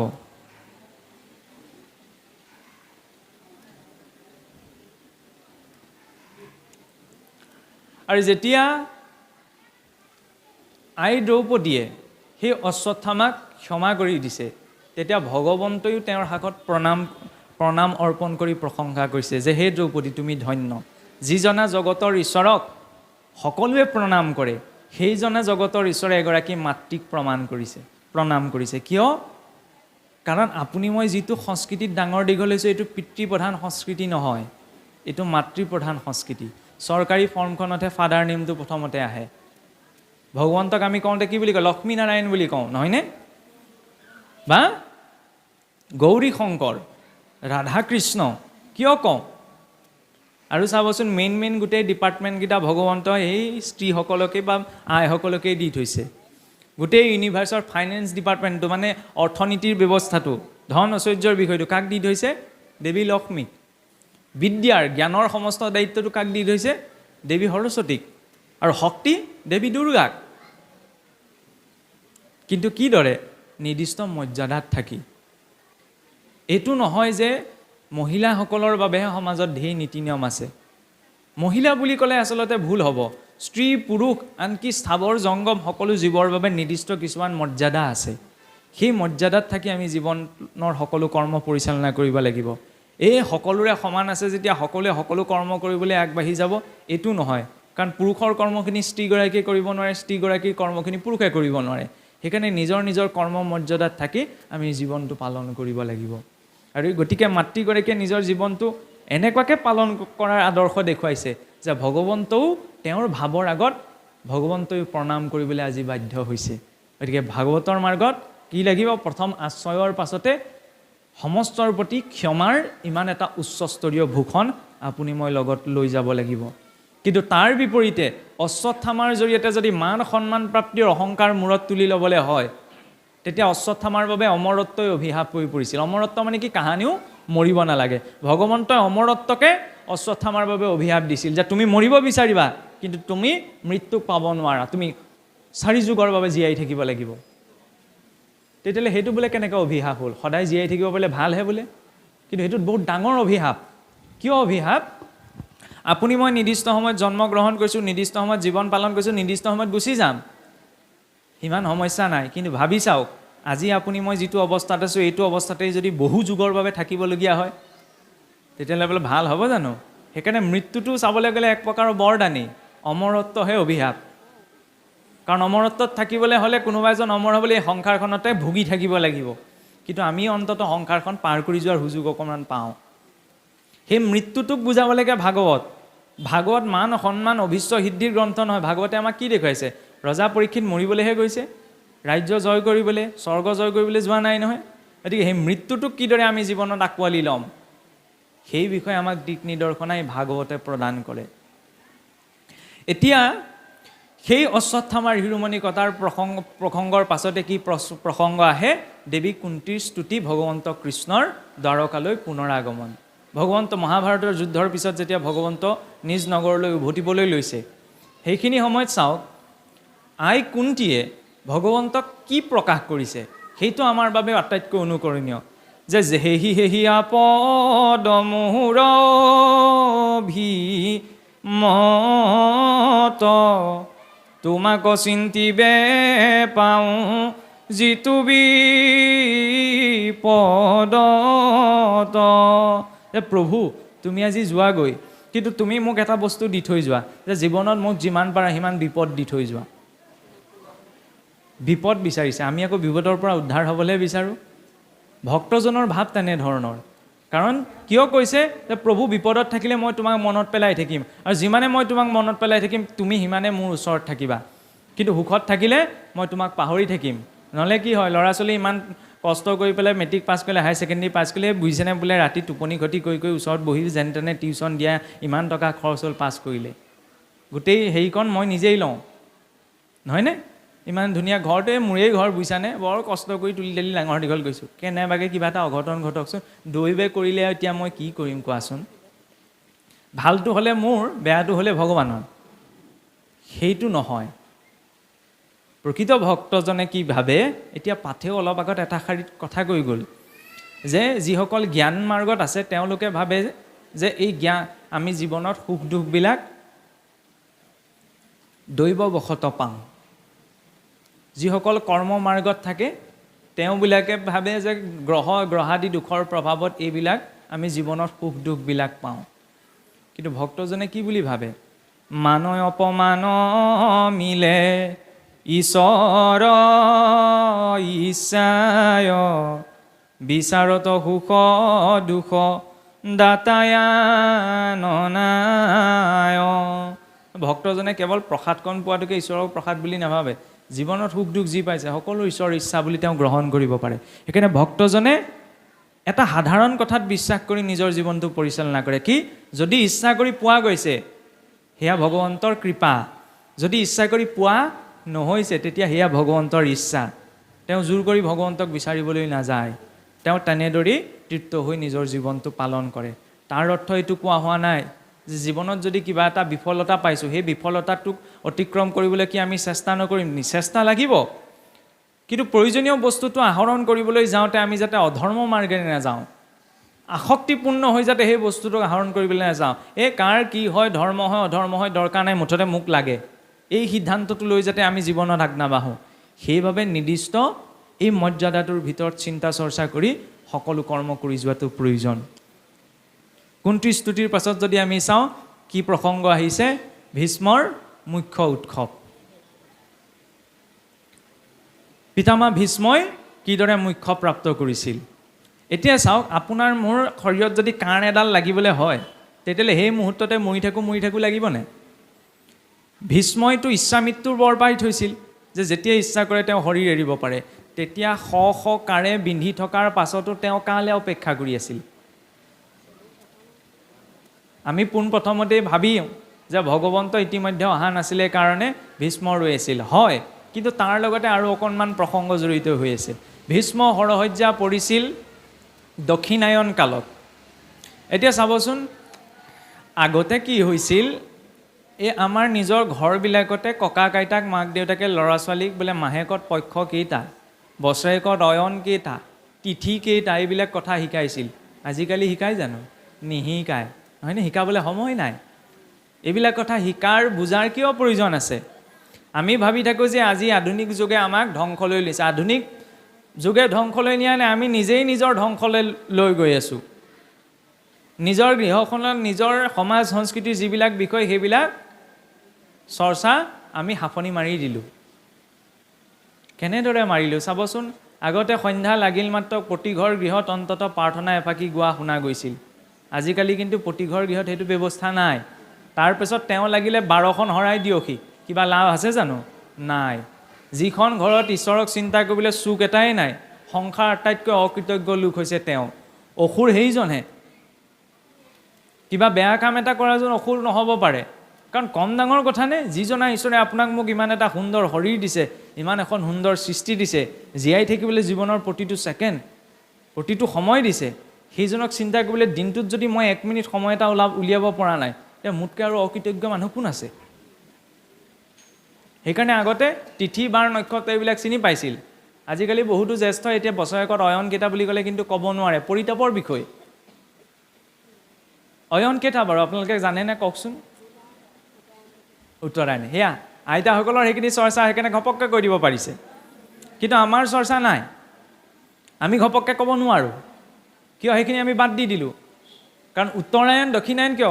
বছৰেকৰ প্ৰথম ছমাহ উত্তৰায়ণ কাল, বাকী ছমাহ দক্ষিণায়ন বুলি কোৱা হয়। কিয়? কাৰণ আমি মনুষ্য লোকত এবছৰে, দেৱতাৰ লোকত এদিন হয়। ইয়াত এবছৰ পাৰ হৈ গ'লে দেৱলোকত এদিন হয়। গতিকে দেৱলোকত যেতিয়া এবছৰে এদিন হয়, আমাৰ ছমাহ ৰাতি আৰু ছমাহ দিন হ'ল নে? দক্ষিণায়ন কালত দেৱতাসকল শুই থাকে। সেইকাৰণে সেইখিনি সময়ত যিসকল জীৱই শৰীৰেৰে সহজে ঊৰ্ধ্বদৈহিক যাত্ৰা কৰিব নোৱাৰে, উত্তৰায়ণ কালত যিসকল জীৱই শৰীৰেৰে, তেওঁলোকৰহে ঊৰ্ধ্বদৈহিক যাত্ৰা সহজ হয়। সেইকাৰণে ভীষ্মই জানিছিল হৰসজ্ঞাত পৰিলে তেওঁ দক্ষিণায়ন কালত। তেওঁ দক্ষিণায়ন কালত যদি শৰীৰ এৰিবলৈ হয় তেওঁ তেতিয়া ঊৰ্ধ্বদৈহিক যাত্ৰা কৰিব নোৱাৰে। সেইবাবে তেওঁ উত্তৰায়ণ কাললৈ আৰু ভগৱন্তৰ আগমনলৈ চাইছিল। আমাৰ উত্তৰায়ণ কেতিয়া আৰম্ভ হয় বাৰু? হয় বাৰু, 23 ছেপ্টেম্বৰ পাছৰ পৰা মাঘ বিহুৰ আগত, নহয়নে? মকৰ সংক্ৰান্তি। সেইকাৰণে আগৰ পৰা এইটো ব্যৱস্থা আছিল মকৰ সংক্ৰান্তিৰ দিনা। সেইকাৰণে চাবচোন, ভাগৱতত যদি আমি আৰম্ভণিৰ পৰা শেষলৈকে চাওঁ, ৰজা পৰীক্ষিতো গৈছে উত্তৰ দিশলৈ, উদ্ধৱ বিদুৰ মৈত্ৰেও গৈছে উত্তৰ দিশলৈ। আমি আসনখনোচোন পূব দিশলৈহে পাতোঁ। ভকতৰ উত্তৰ দিশত এনেকুৱা কি আছে? সকলো যে উত্তৰ দিশলৈকে গৈছে। এতিয়া উত্তৰ দিশলৈ যোৱাৰ দুটা তাৎপৰ্য আছে। প্ৰথমটি তাৎপৰ্য, জীৱই উত্তৰায়ণ গতি পাব লাগিব, উত্তৰায়ণ কালত শৰীৰ এৰিব লাগিব। আৰু দ্বিতীয়তে, উত্তৰায়ণ বা উত্তৰ দিশে যোৱাৰ তাৎপৰ্য হৈছে কি? আপুনি মই যিটো শৰীৰ ধাৰণ কৰি আছোঁ, এইটো হৈছে স্থূল শৰীৰ। এই স্থূল শৰীৰটোৰ ভিতৰত আৰু এটা শৰীৰ আছে, সেইটো হৈছে সূক্ষ্ম শৰীৰ। সেই সূক্ষ্ম শৰীৰটো শক্তিৰে নিৰ্মিত। সেই শক্তিৰে নিৰ্মিত শৰীৰটোত 6টি চক্ৰ আছে। সেই 6টি চক্ৰত আমাৰ শৰীৰৰ বিভিন্ন শক্তিসমূহ মিলিত হয়। আৰু সেই 6টি চক্ৰৰে ভিতৰত এটা প্ৰধান হৈছে হৃদয় মণ্ডল, হৃদয় পদ্ম বুলি যে আমাৰ ভকত বৈষ্ণৱসকলে কয়। সেই হৃদয় পদ্মৰ 8টি কোণ আছে। সেই 8টি কোণত জীৱই নিজৰ কৰ্ম সংস্কাৰ অনুসাৰে যি যি কোণত অৱস্থান কৰে, সেই অনুসাৰে তাৰ বৈশিষ্ট্য প্ৰকাশ পায়। যদি পূব কোণত অৱস্থান কৰে তেতিয়া সেই জীৱ ৰোগীয়া হয়। পশ্চিম কোণত অৱস্থান কৰিলে অল্পায়ু হয়। দক্ষিণ কোণত অৱস্থান কৰিলে তেওঁ তীৰ্থ অভিলাষী হয়। আৰু যদি উত্তৰ কোণত অৱস্থান কৰে, উত্তৰ পাহিত যেবে জীৱয়ুতপন্ন ভক্তি কৰিবা ক লাগি যায়তাৰ মন এতেকে ভক্তৰ গতি উত্তৰ কুলে যাই যিটো ভকতহু অয়হিতু নৰে। যে সেই উত্তৰ গুণত যেতিয়া জীৱই নিজৰ কৰ্ম সংস্কাৰ অনুসাৰে অধিষ্ঠান লাভ কৰে তেতিয়া তেওঁৰ অন্তৰত ভক্তি জাগ্ৰত হয়। এতেকে ভক্তৰ গতি উত্তৰৰ কুলে যাই যিটো ভকত অয়হিতু নৰে। সেইবাবে ভক্তসকলৰ গতি কোন কুলে? উত্তৰ দিশে বা উত্তৰ কুলত। হয় হয়। আৰু সেই ভীষ্ম মুখ্য উৎসৱৰ পাছতে প্ৰসংগ আহে কি? ধৰ্ম পৃথিৱীৰ সংবাদ। এতিয়া আপুনি মই কোনটো যুগত বাস কৰি আছো? কলি যুগত, নহয়নে? এই কলি যুগৰ আগতে তেতিয়াহ'লে দ্বাপৰ, দ্বাপৰৰ আগত ত্ৰেতা, ত্ৰেতাৰ পাছত সত্য, 4 যুগ পাৰ হৈ গ'ল, নহয়নে? এই সত্য যুগৰ আদিতে যেতিয়া ব্ৰহ্মাদেৱে কি কৰিছিল? প্ৰজা সৃষ্টি কৰিছিল। তেতিয়া তেওঁ প্ৰকৃতিৰ 3 গুণত থাকি প্ৰজা সৃষ্টি কৰিছিল। সাত্বিক গুণত দেৱতাসকল, ৰজুগুণৰ পৰা মনুষ্যসকল হ'ল, তমোগুণত থাকি অসুৰসকল। এতিয়া সেই তমোগুণত থাকোঁতে, অত্যাধিক তমোগুণত থাকোঁতে সেই ব্ৰহ্মাদেৱৰ পৰাই কলিৰো জন্ম হৈছিল। আৰু কলিয়ে নলিনী মলিনী নামৰ 2গৰাকী কন্যা বিবাহ কৰাইছিল। আৰু তেওঁলোকৰ 4জন পুত্ৰ হ'ল কাম, ক্ৰোধ, লোভ, মোহ। আৰু তেতিয়া কলিয়ে উৎপত্তি হৈ ব্ৰহ্মাদেৱক ক'লে যে পিতা, আপুনি এতিয়া সকলোকে থাকিবলৈ জেগা দিলে, মই ক'ত থাকিম? তেতিয়া পোনপ্ৰথমতে কলিয়ে থাকিবলৈও জেগা বিচাৰি কি কৰিছিল? সত্য যুগতো ভগৱানৰ সৈতে যুঁজিছিল। সেইকাৰণে কি হৈছিল? সত্য যুগত ভগৱন্ত মহাজাগতিক ৰূপ কিছুমানত আহিব লগা হৈছিল। যেনেকৈ সত্য যুগতৰ অৱতাৰসমূহলৈ যদি আমি চাওঁ, নৃসিংহ, বৰাহ, এইবিলাক সাধাৰণ অৱতাৰ নহয়, অকণমান অসাধাৰণ। স্বাভাৱিক প্ৰকৃতিত এইবিলাক সৃষ্টি হোৱা নাই। কাৰণ বেয়া গুণবিলাকো তেনেদৰে, বেয়া শক্তিবিলাকো তেনেদৰে ভগৱন্তৰ সৈতে যুঁজিবলৈ আহিছিল। সেইকাৰণে ভগৱন্তই তেনেধৰণৰ কিছুমান অসাধাৰণ ৰূপ লৈ সেই বেয়া শক্তিবিলাকক পৰাস্ত কৰিব লগা হৈছিল। ইয়াৰ পাছত কলিয়ে ভাবিলে, এইটো যুগত যেনিবা তুমি মোক এনেকৈ পৰাস্ত কৰিলা, তেতিয়া আগন্তুক সময়ত ত্ৰেতাত মই ৰাজ্যত প্ৰৱেশ কৰিম, তেতিয়া তুমি মোক কেনেকৈ পৰাস্ত কৰিবা? সেই কলিয়ে সি ৰাজ্যত প্ৰৱেশ কৰিলেহি। তেতিয়াও ভগৱন্ত এখন ৰাজ্যৰ ৰজা হৈ অৱতাৰ গ্ৰহণ কৰি সেই দুষ্ট গুণসমূহ ৰূপ কলিক পৰাস্ত কৰিলেহি। তেতিয়া কলিয়ে ভাবিলে কি, এতিয়া ৰাজ্যটো সোমালত মোক পৰাস্ত কৰিলে যেতিয়া, মই আগন্তুক সময়ত কি কৰিম? পৰিয়ালত প্ৰৱেশ কৰিম। সেইকাৰণে দ্বাপৰত একেটা বংশতে 2টি পৰিয়ালৰ মাজত কলি প্ৰৱেশ কৰিলে। আৰু তাতো আহি স্বয়ং ভগৱন্তই সেই কলিক পৰাস্ত কৰিলেহি। তেতিয়া কলিয়ে ক'লে কি, ঠিক আছে, দ্বাপৰলৈকে যেনিবা তুমি মোক পৰিয়ালত সোমায়ো যুঁজি পেলাই ৰক্ষা কৰিলা, কলিত কেনেকৈ ৰক্ষা কৰিবা? কলিত মই প্ৰতিজন মানুহৰ ভিতৰত সোমাই থাকিম। তেতিয়া কি প্ৰতিজন মানুহক তুমি হত্যা কৰিবা নি? সেইবাবে ভগৱন্তই কি কৰিলে? দ্বাপৰৰ সেই কুৰুক্ষেত্ৰৰ ৰণৰ মাজতেই অৰ্জুনক গীতাৰ জ্ঞান কেৱল অৰ্জুনৰ বাবেই দিয়া নাছিল, আগন্তুক সময়ত সমস্ত মনুষ্য লোকৰ বাবে। কাৰণ কলিৰ এলাপেচা পৰিয়াল নহয়, 16জনীয়া পৰিয়াল। কাম, ক্ৰোধ, লোভ, মোহ, মদ, মাচুৰ্য, ঈৰ্ষা, অসূয়া, পৰনিন্দা, পৰচৰ্চা, এনেদৰে 16টা বেয়া গুণেৰে কলিৰ 16জনীয়া বেয়া গুণ পৰিয়ালটো গঠিত। আৰু এই পৰিয়ালটো ক'ত থাকে? মনৰ লগত থাকে এহি 16জন, তৰিতে নোৱাৰে লোক এহিহে কাৰণ। আপোনাৰ মোৰ মনৰূপী ঘৰখনতেই 16জনীয়া পৰিয়ালটো থাকে। ইয়াকে এতিয়া বুজাবলৈ গৈ নাৰায়ণ দাস ঠাকুৰ এটাই বৰ সুন্দৰ আমাৰ ভকতীয়া যোজনা এটি লিখিছে যে, কুকুৰে পাতিলে বিয়া বাঘৰৰ জীয়ৰী, দেখিয়া ভালুকক বোলা ঘৰ বাৰী এৰি। কুকুৰে বোলে বাঘৰ জীয়েকক বিয়া পতা দেখি ভালুকে ঘৰ বাৰী এৰি পৰাল। কুকুৰ বুলি কাক কোৱা হৈছে? এই জীৱটোক। কুকুৰৰ প্ৰকৃতিটো কি? তাক আপুনি আৰু মাৰক, সি সদায় চোৱা পেলোৱা স্থানলৈ যাবই। গতিকে এই জীৱয়ো 84 লাখ জনীত ভ্ৰমণ কৰি অহা ভোগবিলাকতো আসক্ত হোৱাৰ পাছতো এতিয়াও যদি সেই একে সোপা ভোগৰ নিমিত্তেই জীৱন যাপন কৰিছে, তেতিয়া এই জীৱটোক কুকুৰৰ লগত তুলনা কৰা হৈছে। কিন্তু ভাগ্যক্ৰমে এই জীৱৰ কাৰ সৈতে সম্পৰ্ক ঘটিল? বাঘৰ জীয়েক বুলি নামক কোৱা হৈছে। বিবাহ মানে হৈছে সম্বন্ধ, ভগৱন্তৰ নামৰ সৈতে সম্বন্ধ ঘটিল।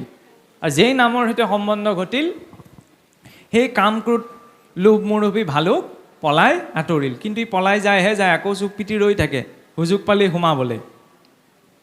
সেইকাৰণে ভাগৱতত কৈছে যে যিজন ব্যক্তি যি ৰূপত যি পৰিস্থিতিতে নাথাকক কিয় ভগৱন্তৰ নামক পৰিত্যাগ কৰি জীৱনটো পৰিচালনা কৰিব নালাগে। যিখিনিতে ভগৱন্ত বিমুখ হৈ আমি কিবা এটা কাম কৰিম, তেতিয়া সেই কামটোৱে কলিৰ প্ৰভাৱত গুচি আহিব।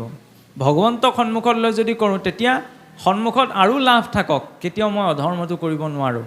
আৰু কেনেবাকৈ যদি অধৰ্ম আচৰণ কৰিছোঁ, তেতিয়া ময়েই ভুগিব লগা নহয়, মোৰ পৰিয়ালেও ভুগিব লগা হয়। আৰু পৰিয়ালৰ যেতিয়া ভালটো চিন্তা কৰিছোঁ, বেয়াখিনিৰ পৰা মই আঁতৰি থাকিব লাগিব। এতিয়া সেই কলিয়ে জন্ম হৈ যেতিয়া ব্ৰহ্মাদেৱক বিচাৰিলে যে পিতা মোক থাকিবলৈ স্থান দিয়া, তেতিয়া সেই ব্ৰহ্মাদেৱে কৈছিল যে তই আগন্তুক কলি যুগত গোটেই যুগটোৱে তোৰ কলি হ'ব, তেতিয়া তই তাত গোটেই প্ৰভাৱ বিস্তাৰ কৰি জীয়াই থাকিব পাৰিবি। আৰু সেই আদেশক্ৰমে যেতিয়া দ্বাপৰৰ শেষত ভগৱন্ত কৃষ্ণ বৈকুণ্ঠলৈ প্ৰত্যাৱৰ্তন কৰি গুচি গৈছিল আৰু ইতিমধ্যে পঞ্চ পাণ্ডৱেও স্বৰ্গযাত্ৰা কৰিছিল, তেতিয়া অৰ্জুনৰ নাতি, অৰ্জুনৰ পুত্ৰ অভিমন্যু, অভিমন্যুৰ পুত্ৰ হৈছে উত্তৰা আৰু অভিমন্যুৰ পুত্ৰ মহাৰাজ পৰীক্ষিত। তেতিয়া পঞ্চ পাণ্ডৱে মহাৰাজ পৰীক্ষিতক কি কৰিছিল, আগন্তুক সময়ত জম্বুদ্বীপৰ ৰাজ্যভাৰ দি গুচি গৈছিল। আৰু সেই মহাৰাজ পৰীক্ষিত যদিও পৰীক্ষিত নামটো কিয় পৰিল, কাৰণ প্ৰকৃততে নাম আছিল পৰীক্ষিতৰ বিষ্ণুৰাত। গৰ্ভতে পৰীক্ষা কৰাৰ বাবে তেওঁৰ নামটো দিয়া হ'ল পৰীক্ষিত। কিন্তু সেই পৰীক্ষিতৰ নামটোত আৰু এটি তাৎপৰ্য লুকাই আছে। কি? পৰীক্ষিত মানে সেইজন ব্যক্তিক কোৱা হয় যিজন ব্যক্তি নিজে পৰীক্ষাৰ্থীও আৰু নিজে পৰীক্ষকো। এতিয়া সাংসাৰিক জগতখনত, স্কুলখনত পৰীক্ষাৰ্থীজনীয়ে পৰীক্ষক হ'ব নোৱাৰে বা পৰীক্ষকজন পৰীক্ষাৰ্থী হ'ব নোৱাৰে। কিন্তু আধ্যাত্মিক জগতত আপুনি মই নিজে পৰীক্ষাৰ্থী। কিদৰে? কাৰণ আপুনি মই জন্ম মৃত্যু জৰা ব্যাধিৰ নামৰ এই পৰীক্ষাটো দিবলৈ আগবাঢ়িছোঁ। আৰু নিজেই পৰীক্ষকো হ'ব লাগিব। কোনটো ধৰ্ম কোনটো অধৰ্ম নিজৰ বিবেক বুদ্ধিৰ আচাৰত নিজেই পৰীক্ষা কৰি চাব লাগিব। আমি পৰীক্ষিত হ'ব নোৱাৰোঁ, কিন্তু ভাগৱতৰ মাৰ্গত আমি পৰীক্ষিতৰ ভাৱতেই আগবাঢ়িব লাগিব। আৰু সেই ৰজা পৰীক্ষিতে চাওকচোন, যিজনা ৰজা পৰীক্ষিতে গৰ্ভতে ভগৱন্তৰ দৰ্শন পাইছিল, সেই ৰজা পৰীক্ষিতে তেতিয়াহ'লে অভিশাপগ্ৰস্ত হ'বলগীয়া কিয় হ'ল? সেই প্ৰসংগটোও আহে। তেতিয়া ভাগৱতে বৰ্ণনা কৰি গৈছে যে সেই মহাৰাজ পৰীক্ষিতে এদিন কি হৈছিল, ৰাজ্য ভ্ৰমণত যাওঁতে দেখা পাইছিল যে এজনী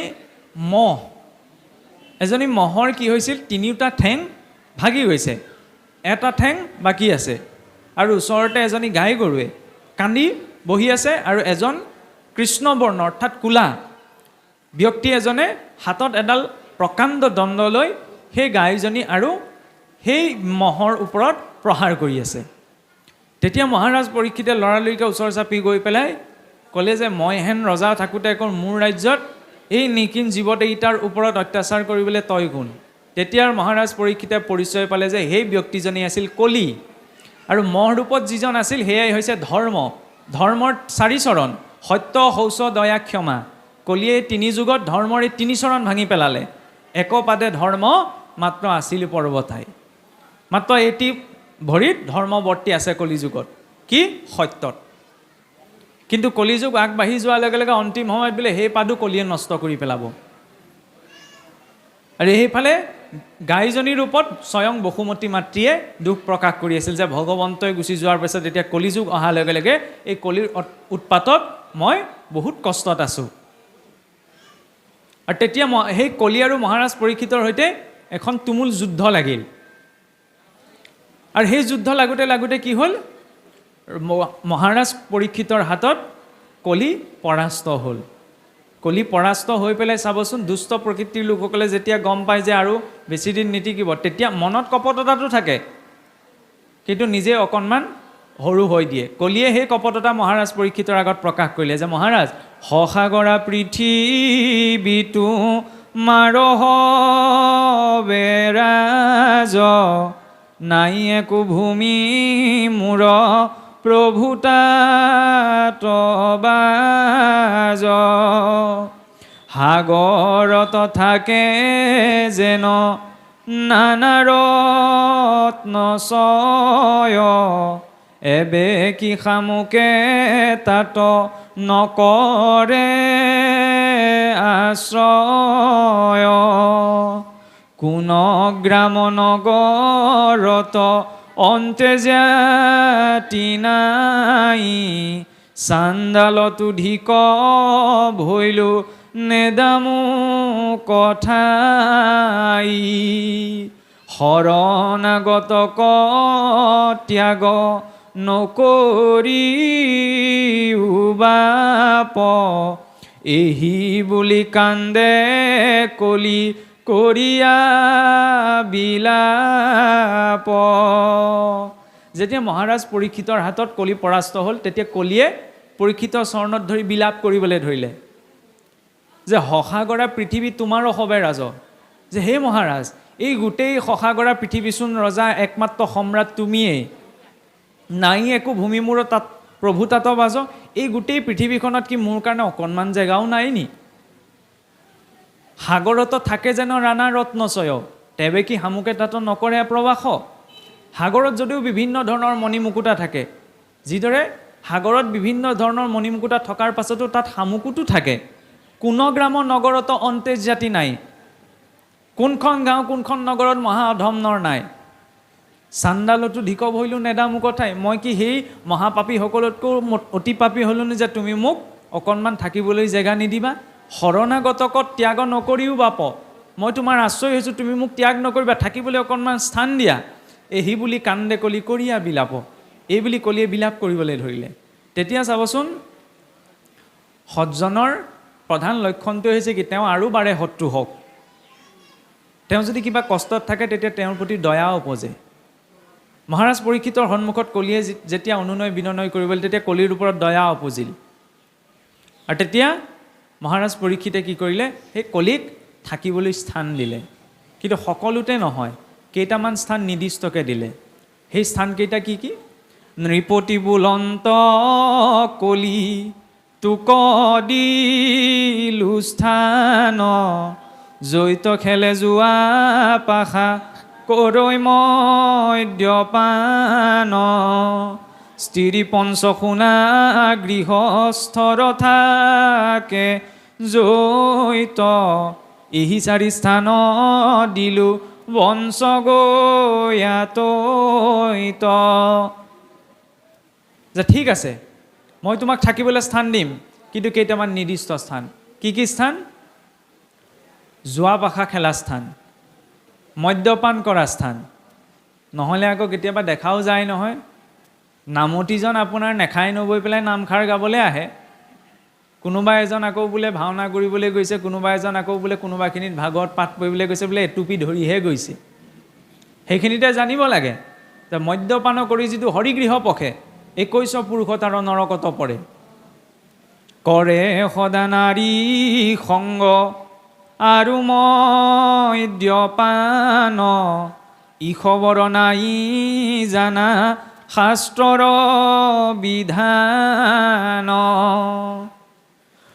ধৰ্মক জানিয়া যিটো অধৰ্ম আচৰে, শৌচাচাৰ সদাচাৰ নামানে জীৱনে, নানা জ্ঞান থাকন্তে না শিকে তাৰ লাভ, মহামন্দ হুয়া হিতু সংসাৰে পৰয়। যি কেৱল স্ত্ৰী সংগকে আশা কৰে আৰু যি কেৱল সদায় মদ্যপানৰ কথা ভাবে, ই খবৰ নাই জানা শাস্ত্ৰৰ বিধান, তেওঁলোকৰ বাবে শাস্ত্ৰৰ কোনো বিধান নাই, তেওঁলোকৰ বাবে শাস্ত্ৰত পাবলগীয়া ল'বলগীয়া একো নাই, তেওঁলোক সীমাৰ বাহিৰত, বৰ্ডাৰৰ বাহিৰৰ বস্তু, তেওঁলোকৰ কাম নাই। ধৰ্মক জানিয়া যিটো অধৰ্ম আচৰে, মই জানিছোঁ যে এইটো বস্তু খাব নালাগে, তথাপি যদি খাই আছোঁ। শৌচাচাৰ সদাচাৰ নামানে জীৱনে, জীৱনত সদাচাৰ শৌচাচাৰ নাম পালন যদি মই কৰা নাই, তেতিয়াহ'লে মোৰ ঢেৰ জ্ঞান থাকিলেও মই মহামন্দ, মই সংসাৰত, ঈশ্বৰে কৈছে কি মই কালৰ ৰূপে হেৰা মেৰাই ধৰোঁ তাক, ঈশ্বৰে স্বয়ং কাল ৰূপত মেৰাই ধৰি সংসাৰখনত তেওঁক আবদ্ধ কৰি ৰখাই দিয়ে। কাৰণ মনতেই শুদ্ধতা নাই, ভাৱত শুদ্ধতা নাই, কৰ্মত শুদ্ধতা নাই, মুখত শুদ্ধতা নাই। যদি একোতেই শুদ্ধতা নাই, তেতিয়া কেনেদৰে সেই পৰম শুদ্ধ কৃষ্ণৰ অভিমুখে আমি আগবাঢ়িম? সেইবাবে ভক্তজনেই নহয়, মনুষ্য মাত্ৰই পৰস্ত্ৰী সংগ কৰা স্থান, মদ্যপান কৰা স্থান, যোৱা পাশা কৰা স্থান পৰিত্যাগ কৰিব লাগে। কিন্তু কি হয়, যিজনে গাখীৰ বিক্ৰী কৰে তেওঁ সকলোৰে ঘৰৰ সন্মুখলৈ আহি টিলিঙা বজাবলগীয়া হয়। সুৰা বিক্ৰী কৰাজনে আকৌ সেইটো কৰিব নালাগে নহয়, বিচাৰি যায়। ভাবিব লাগে ঈশ্বৰে তেতিয়াহ'লে কি কৰিবলৈ আমাক জীৱনটো দিছে আৰু কি কৰি আছোঁ। আনক দুখ দি লাভ নাই, দুখী আমি নিজেই। সুৰাপান কৰাটো পঞ্চ মহাপাপৰ লগত তুলনা কৰা হৈছে। শাস্ত্ৰত বিভিন্ন ধৰণৰ পাপৰ কথা আছে, কিন্তু পঞ্চ মহাপাপৰ সহজ কোনো বিধান নাই। পঞ্চ মহাপাপ কি? ব্ৰহ্ম হত্যা, দ্বিতীয়তে সুৰাপান, তৃতীয়তে পৰস্ত্ৰী গমন, চতুৰ্থতে হৈছে সুবৰ্ণ চুৰ কৰা, সোণ চুৰি কৰি অনা, আৰু পঞ্চমতে হৈছে এই চাৰিজনৰ সৈতে যিজনৰ সম্পৰ্ক আছে তেওঁ পঞ্চ মহাপাপী হয়। আৰু সেই পঞ্চ মহাপাপত পাপীজনে জীৱনত কোনো ক্ষমা নাপায়। এইটো কথা বেলেগ, তেওঁ যদি সেইখিনি ত্যাগ কৰি পেলাই নিত্য নৈমিত্তিক ঈশ্বৰৰ নামৰ আশ্ৰয় হৈছে তেতিয়াহ'লে এই পাপখিনি কাট খাই যাব। কিন্তু যদি সেই মহাপাপতেই মগ্ন হৈ আছে তেতিয়াহ'লে কিন্তু 14খন ভুৱনত থকা 33 কোটি দেৱতায়ো তেওঁক উদ্ধাৰ কৰিব, উদ্ধাৰৰ মাৰ্গটোলৈ লৈ যাব নোৱাৰে। আৰু উদ্ধাৰৰ কথা বাদ দিয়কচোন, তেওঁ নিজৰ জীৱনটোৱে সুন্দৰভাৱে পালন কৰিব নোৱাৰে, বাকী জীৱনৰ কথা বাদেই থওক। সেইকাৰণে মহাৰাজ পৰীক্ষিতেও জানিছিলে কলি, নামতে কলি, চাওকচোন ইয়াৰ থকাৰ বাবে যোগ্য স্থান সেইকেইটাহে। তাৰ পৰা কলিয়ে ক'লে যে মহাৰাজ মোৰ 16জনীয়া পৰিয়াল, থাকিবলৈ এইকেইটা নোজোৰেগৈ, আৰু অকণমান দিয়ক। তেতিয়া ক'লে, ভাবি চিন্তি ক'লে তই সোণত থাকিবি। সেইকাৰণে চাবচোন সোণ টুকুৰা খাবলৈও কামত নাহে, বেমাৰতো কামত নাহে, কিন্তু সেই সোণ টুকুৰাকে লৈ শাহু বোৱাৰীৰ পৰা পুত্ৰ ভাইজা মিতিৰ কুটুম গোটেইখন তৰ্কাতৰ্কি হয়। সেইকাৰণে নিজৰ ওচৰত যিকণ সম্পদ আছে তাৰে অকণমান ঈশ্বৰক অৰ্পণ কৰি দি থ'ব লাগে, যাতে আপোনাৰ মোৰ থকা বস্তুকণে, সেই থকা সোণকণে ৰূপকণে কলিৰ ৰূপত আহি ব্যাঘাত উপজাব নোৱাৰে। কিন্তু ভগৱানক দিয়া সময়ত আমি আগত ঠগো নহয়। ভগৱানক কেনেবাকৈ সোণৰ ফুলপাহ দিলে সোণ পানী চৰাইহে দিওঁ, নহয় জানো? ভিতৰখন টিন। জগতৰ ঈশ্বৰক ঠগাটো উচিত নে? অকণমানিকৈ দিয়ক, ডাঙৰকৈ দিবলৈ কি প্ৰয়োজন আছে? কোনে কৈছে একদম ভমকা ফুলীয়াকৈ দিবলৈ? কিন্তু যি ৰূপত দিছে শুদ্ধ ৰূপত দিয়াটো প্ৰয়োজন। সোণাৰীজনক আকৌ কৈ থৈ হয় অকণমান মিক্স কৰি দিব, হ'ব আৰু নামঘৰত দিবলৈহে লাগে। নামঘৰত দিবলৈহে লাগে, তাত অশুদ্ধ ৰূপত যাব, মোৰ ঘৰলৈ আকৌ শুদ্ধ ৰূপত আহিব। তেতিয়া তাত মই 1000 সুবৰ্ণ ফুল দি ভগৱানক পূজা কৰি থাকোঁ, ভগৱানে কৃপা কৰিবনে? ভগৱানক ঠগিবলৈকে চেষ্টা কৰা হোৱা নাইনে? সেইকাৰণে ভগৱান কৃষ্ণৰ মুখত বোলে মিচিকীয়া হাঁহিটো সদায় থাকে, কাৰণ আমাৰ কাণ্ড কাৰখানাবিলাকৰ বিষয়ে দেখি তেওঁ বহি বহি হাঁহি থাকে। সেইকাৰণে চিন্তা কৰাটো প্ৰয়োজন। শৰাইখনো আমি উদ্দেশ্যত লাগিহে দিওঁ, প্ৰভু আজি আমুকটো পাতিছোঁ সেইকাৰণে তুমি খোৱা। আনকালে দিওঁ নি কাহানি বা ভগৱন্তক খাবলৈ নাই পোৱা বুলি দি পাইছোঁ জানো? সেইটো কৰিলে হ'ব জানো? সেইকাৰণে গৃহখনত যি নিৰ্মাণ কৰোঁ, যি পাক কৰোঁ, ভগৱন্তক অৰ্পণ কৰি গ্ৰহণ কৰিব লাগিব। অনুষ্ঠানটোতহে আমি আনুষ্ঠানিকতা ৰক্ষা কৰি নৈবেদ্যৰ ঠগীখন অৰ্পণ কৰিছোঁ, কিন্তু ভক্তজনে সেইটো ভাবিলে নহ'ব। ভক্তজনে যি ভক্ষণ কৰে ঈশ্বৰক অৰ্পণ কৰি ভক্ষণ কৰিব লাগিব। সেইটো হৈছে ভক্তি মাৰ্গৰ চিন্তা। আৰু যেতিয়া সোণত স্থান দিলে তেতিয়াও অকণমান কলিয়ে অনুনয় বিনয় কৰি পেলাই মহাৰাজ পৰীক্ষিতক ক'লে যে মহাৰাজ আৰু অকণমান দিয়ক, নহ'লে এইকণেও নোজুৰিছে। তেতিয়া ৰজা পৰীক্ষিতে চিন্তা চৰ্চা কৰি পেলাই ক'লে বোলে যা বোলে তই হিমাখালত থাকিবি। সেইকাৰণে চাবচোন এই খালটোৱেদি গেলা পানীকণ যায়, কিন্তু সেই গেলা পানী যোৱা খালটোক লৈয়ে আপোনাৰ একে ককাই ভাই মাজত গোটেই জীৱন নমতা নমতিকৈ পাৰ কৰি দিয়ে, নহয়নে? লগত আকৌ পৰমাণু এটাও লৈ যাব নোৱাৰে। পথাৰত আমাৰ ফালেও তেনেকুৱা কিছুমান ঘটনা ঘটিত হয় নহয়, সীমাৰ খালক লৈ পেলাই, সীমাৰ আলিটোক লৈ পেলাই। আমাৰ জীৱনটোত মাত্ৰ যাত্ৰা মাটিৰ পৰা মাতিলে, তাৰ বাহিৰে একো নাই। কেনেদৰে? বসুমতীৰ পৰা অন্ন উৎপন্ন হৈছে নহয়নে? সেই অন্নক স্ত্ৰী পুৰুষ ৰূপী দুটা হৰিয়ে ভক্ষণ কৰিছে। ভক্ষণ কৰাৰ পাছত কি হৈছে? সেই অন্নৰ পৰা ৰস, ৰসৰ পৰা ৰক্ত, ৰক্তৰ পৰা মাংস, মাংসৰ পৰা মেদৰ পৰা অস্থি, অস্থিৰ পৰা মজ্জা, মজ্জাৰ পাছত বীৰ্য, আৰু সেই পুৰুষৰ বীৰ্য আৰু স্ত্ৰীৰ ৰস লগ লাগি সন্তানৰ শৰীৰটো মাতৃগৰ্ভত বিকাশ পাইছে, নহয়নে? তাৰ পৰা সি নিৰ্দিষ্ট সময়ত ভূমিষ্ঠ হৈছে, তাৰ পৰা সি শিশুকাল পাৰ কৰিছে, তাৰপৰা যুৱককাল, তাৰ পৰা প্ৰাপ্তবয়স্ক, তাৰ পৰা সি বৃদ্ধ হৈছে। বৃদ্ধ হোৱাৰ নিৰ্দিষ্ট বয়সৰ পাছত শৰীৰটো মৃত হ'ব। মৃত হোৱাৰ পিছত ক'লৈ যাব? মাটিলৈকেতো যাব। অন্ন ৰূপত মাটিত উৎপন্ন হৈছিল, মাটিলৈকে গ'ল, লগত পৰমাণু এটাও লৈ যাব নোৱাৰোঁ। লগত কি যাব? এইটো নহয় যে ভকতে ধন অৰ্জন নকৰে, ভকতে বহুত ধন ঘটে, কিন্তু ধন বুলি ক'লে আমাৰ সাধাৰণ মানুহ এজনে কেৱল টকা পইচাৰ কথাই বুজি থাকে।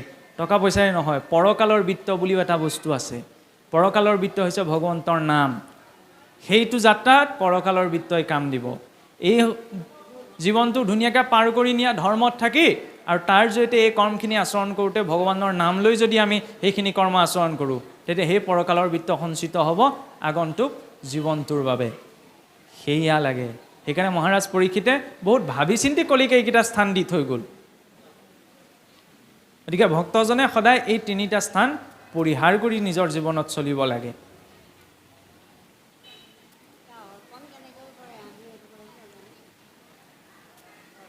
অৰ্পণ, ভগৱন্তক অৰ্পণ কেনেকেদৰে, সৰু কাহিনী এটা কৈছোঁ। ভগৱান কৃষ্ণই যেতিয়া মানে এই পাণ্ডৱসকলৰ হৈ সন্ধি কৰিবলৈ দুৰ্যোধনৰ ওচৰলৈ গৈছিল, দুৰ্যোধনৰ ওচৰলৈ যাওঁতে চাবচোন আমাৰ মানুহৰ প্ৰবৃত্তিটো কেনেকুৱা। ক'ৰবাত যদি আমাৰ থাকিবলগীয়া হয়, আমি প্ৰথম বোলে থাকিবলৈ, গা পা ধুবলৈ, থাকিবলৈ মেলি সা সুবিধাকেইটা ভালকৈ আছেনে নাই সেইটো চাই লওঁ, নহয়নে? তাত লাগিলে আমি অপমানেই নাপাওঁ কিয়। কিন্তু ভাগৱতে কি দেখুৱাইছে, ভগৱন্তই কি দেখুৱাইছে? ভগৱন্ত গৈছিল দুৰ্যোধনৰ ৰাজকাৰেঙলৈ, কিন্তু ভগৱন্ত দুৰ্যোধনৰ ৰাজকাৰেঙত থকা নাই। ভগৱন্ত ক'লৈ গৈছে? বিদুৰৰ ভগা পজালৈ। আৰু যেতিয়া বিদুৰৰ ভগা পজালৈ গৈছে, দুখীয়া মানুহ ঘৰত খাবলৈ ভগৱন্ত আহিছে বুলি দিবলৈ একো নাই। তেতিয়া ইফালে সিফালে চাই বিদুৰৰ পত্নীয়ে দেখিলে ঘৰতে কল দুটামান আছে, তাকে সেই কলকেইটাকে ভগৱন্তক খাবলৈ দিওঁতে কি ইমানে ভাৱ বিভূৰতাত দিলে, কলটো গুচাই পেলাই ভগৱানক তুলি দিওঁতে কি কৰিলে, ফলটো পেলাই দিলে, বাকলিটো ভগৱানক তুলি দিলে। আৰু সেই ভাৱেৰে দিয়াৰ কাৰণে ভগৱন্ত সেই বাকলিটো ভক্ষণ কৰিলে। গতিকে ভগৱন্তক আমি তেনেদৰে অৰ্পণ কৰিব লাগে, ভাৱেৰে। যদি মই ভাৱেৰে দিয়া নাই, তেতিয়াহ'লে আৰু তাত 56 প্ৰকাৰৰ মিষ্টান্ন বনোৱা থাকক, তেতিয়াহ'লে ভগৱন্তই গ্ৰহণ নকৰে। কিন্তু যদি মই ভাৱেৰে দিওঁ, তেতিয়া ভগৱন্তই গ্ৰহণ কৰিব। তেতিয়াহ'লে বোলে ৰৌ মাছৰ পিছ থালিত লৈ অ' হৰি অ' ৰাম ক'লেও হ'ব নি? নহ'ব।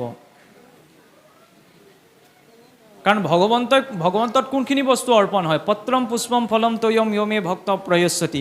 পত্ৰ পুষ্প ফল মূলাদি শুদ্ধ সাত্বিক দ্ৰব্যখিনি। সন্তানে মাকক কৈছে যে মা মই এই বস্তুটো নাখাওঁ, মাকে খোৱা শুন বুলি আৰু মৰমতো যদি মুখত ভৰাই দিয়ে, হাতখন এচাৰি পঠিয়াবনে? নাখাওঁ বুলি কৈছে কিয় দিছা? ভগৱন্তই কৈছে এই মৎস্য মাংস ইত্যাদি দ্ৰব্য মোৰ অৰ্পণ নহয়। তাৰপিছতো যদি ৰৌ মাছৰ পিছ লৈ অ' হৰি অ' ৰাম কৰি খাইছোঁ, ঈশ্বৰে সুদাই এৰিবনে? জয় বিজয়কে সুদাই নেৰিলে। নিজৰ ঘৰৰ মানুহ নহয়নে? অকণমান অহংকাৰ কৰিছিল যে আমাৰ আজ্ঞানলৈকে বৈকুণ্ঠত কোনেও প্ৰৱেশ কৰিব নোৱাৰে। বৈকুণ্ঠ মানে কি? য়দগত্ব নিবৰ্তন্তে, যি স্থানলৈ গ'লে জীৱ আকৌ খহি পৰিব নালাগে।